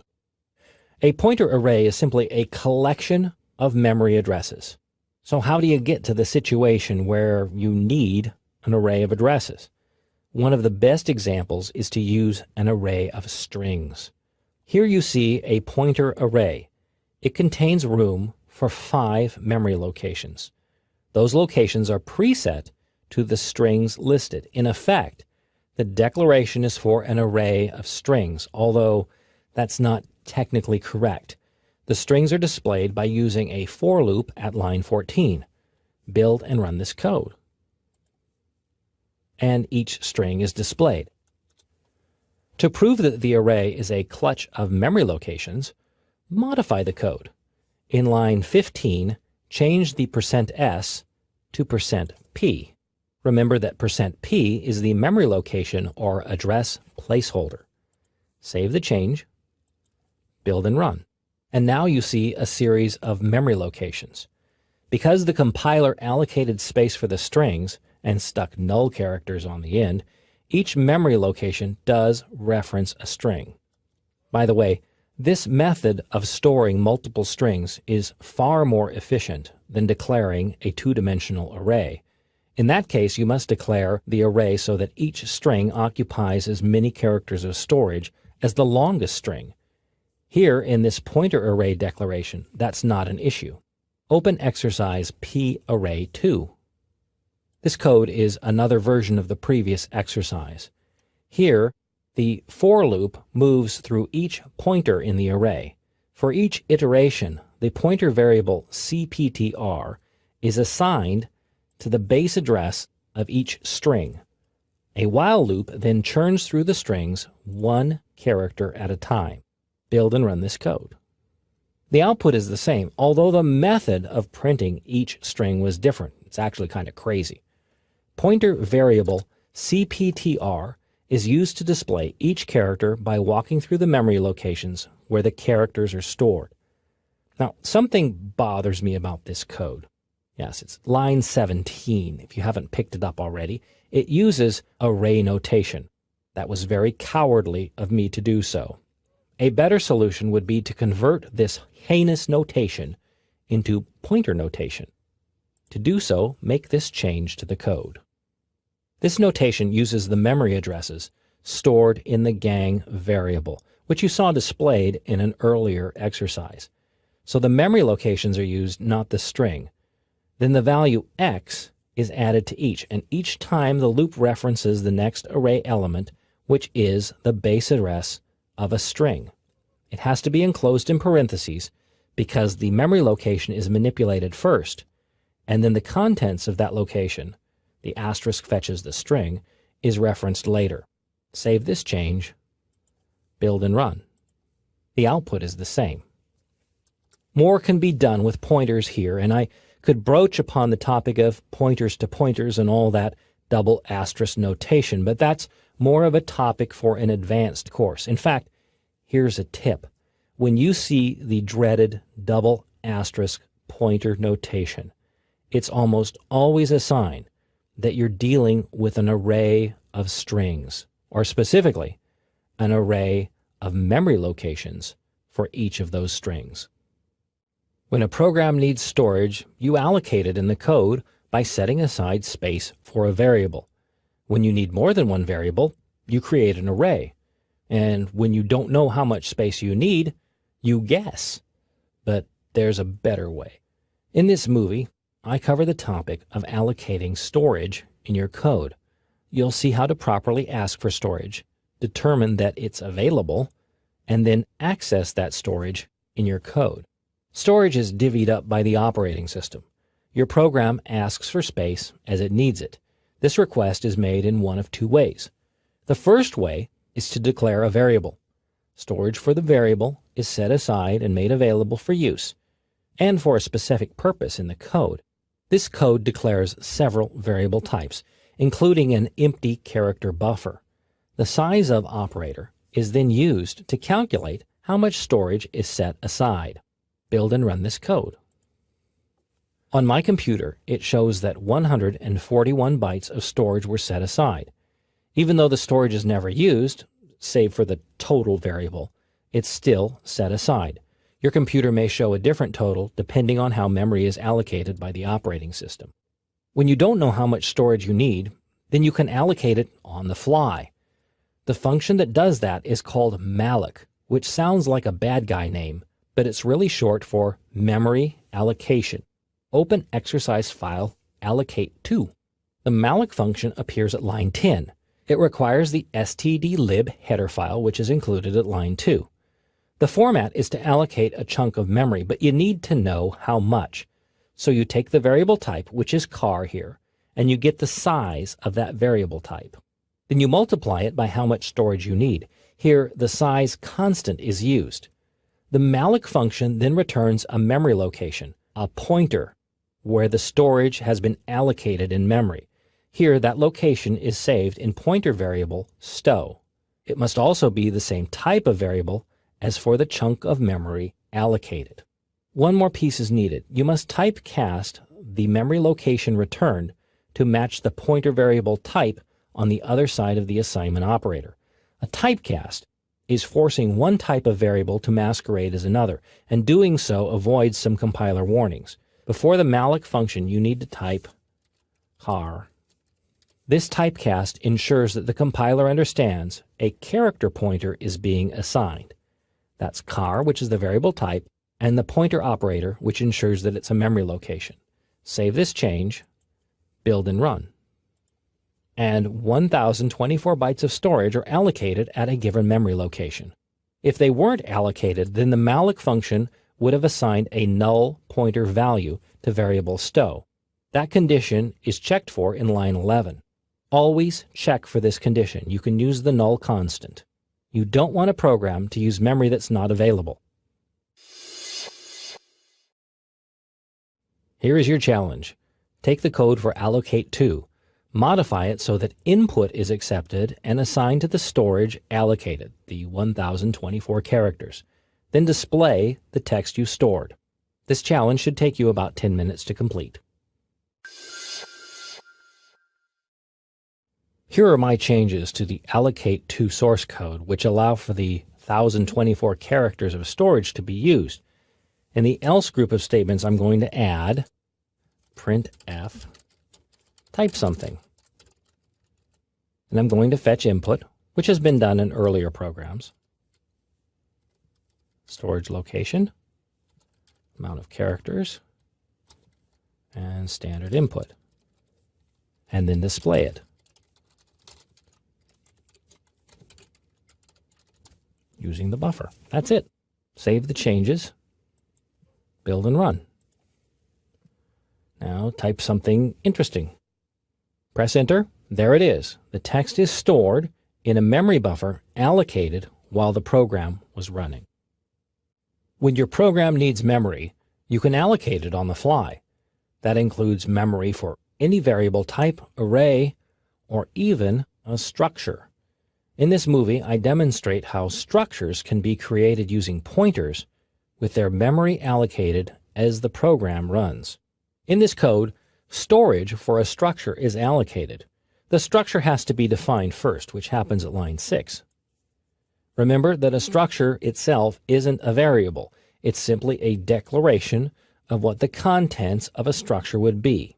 In this case, the members are month, day, and year. At line 11, a pointer variable for that kind of structure is created. The pointer is a memory location.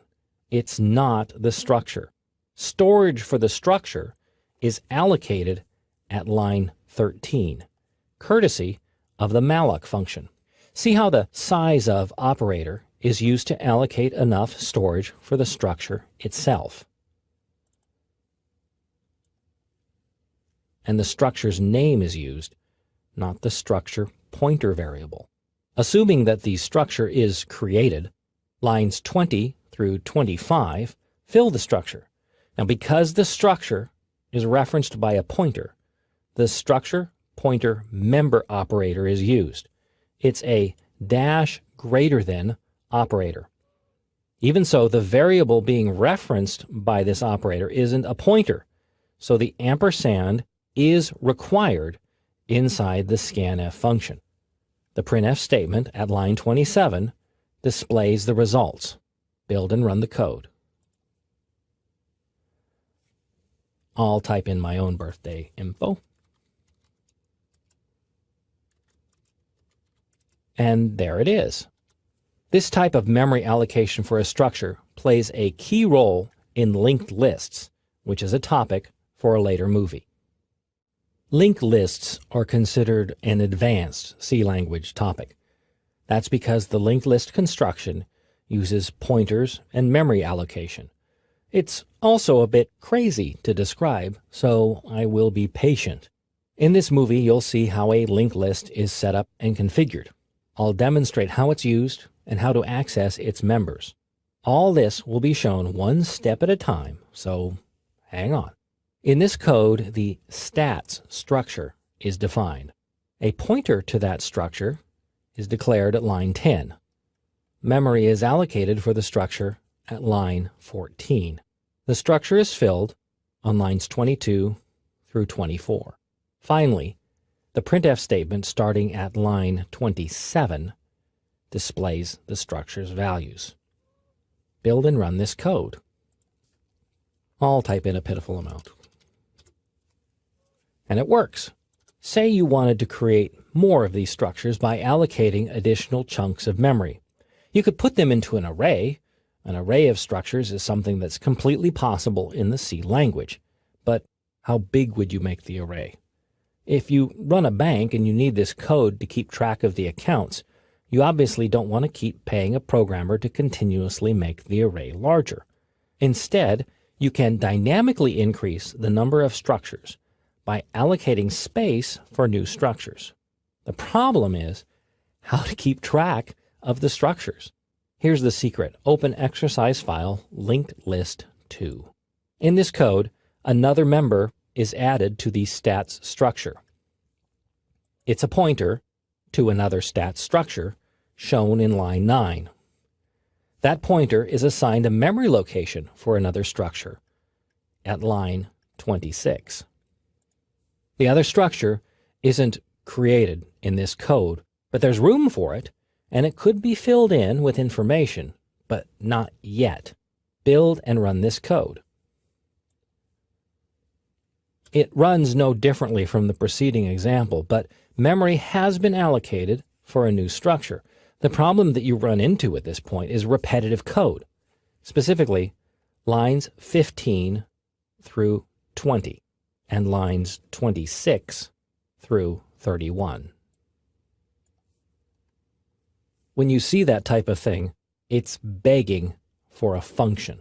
Open exercise file linked list 3. The first thing I did with this code is to make the declaration of the stats structure a global variable. A global variable is a variable that can be accessed in any function.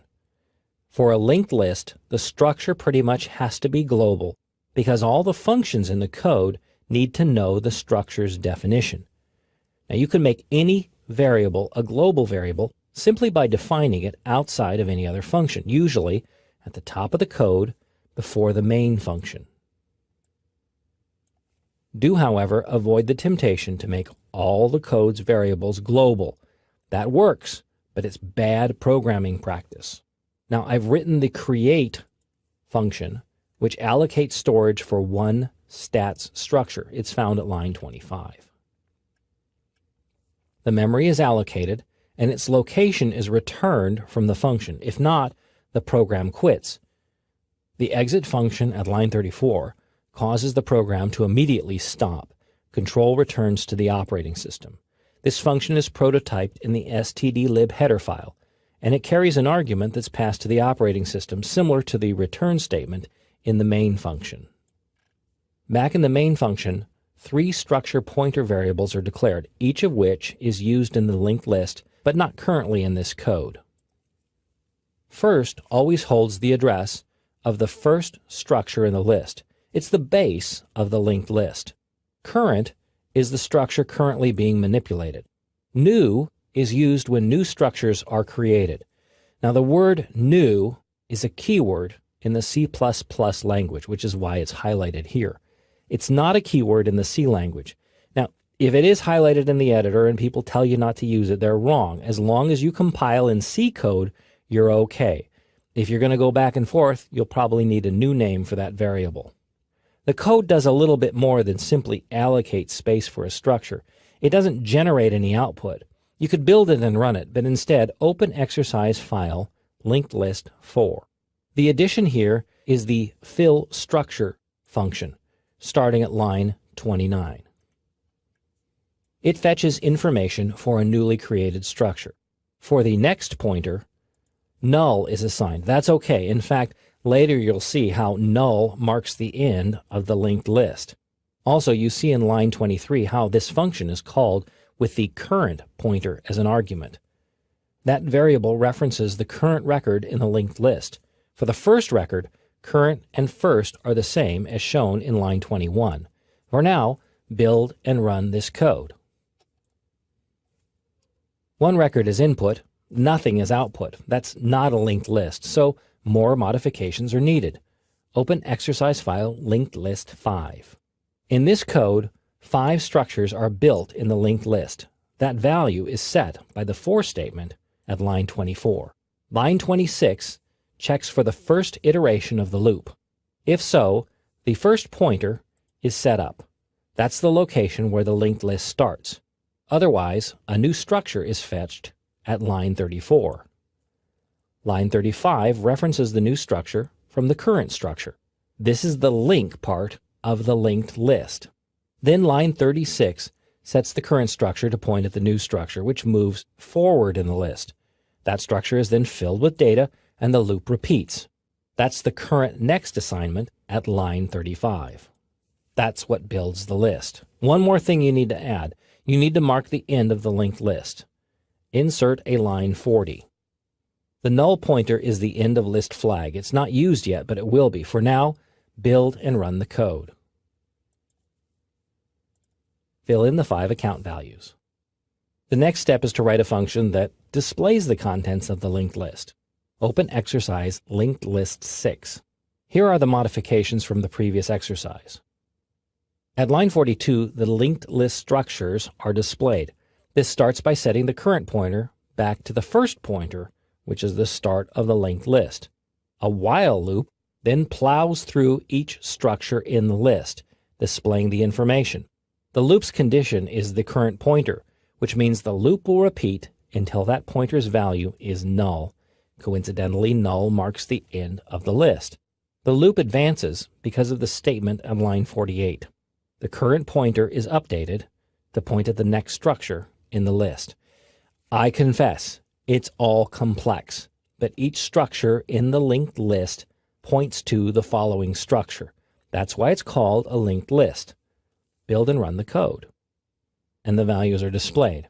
You can modify this code further if you like. You can add a menu that lets you choose whether to add a structure, list structures, even remove structures. As long as you keep each structure in the list linked to the following structure, it works.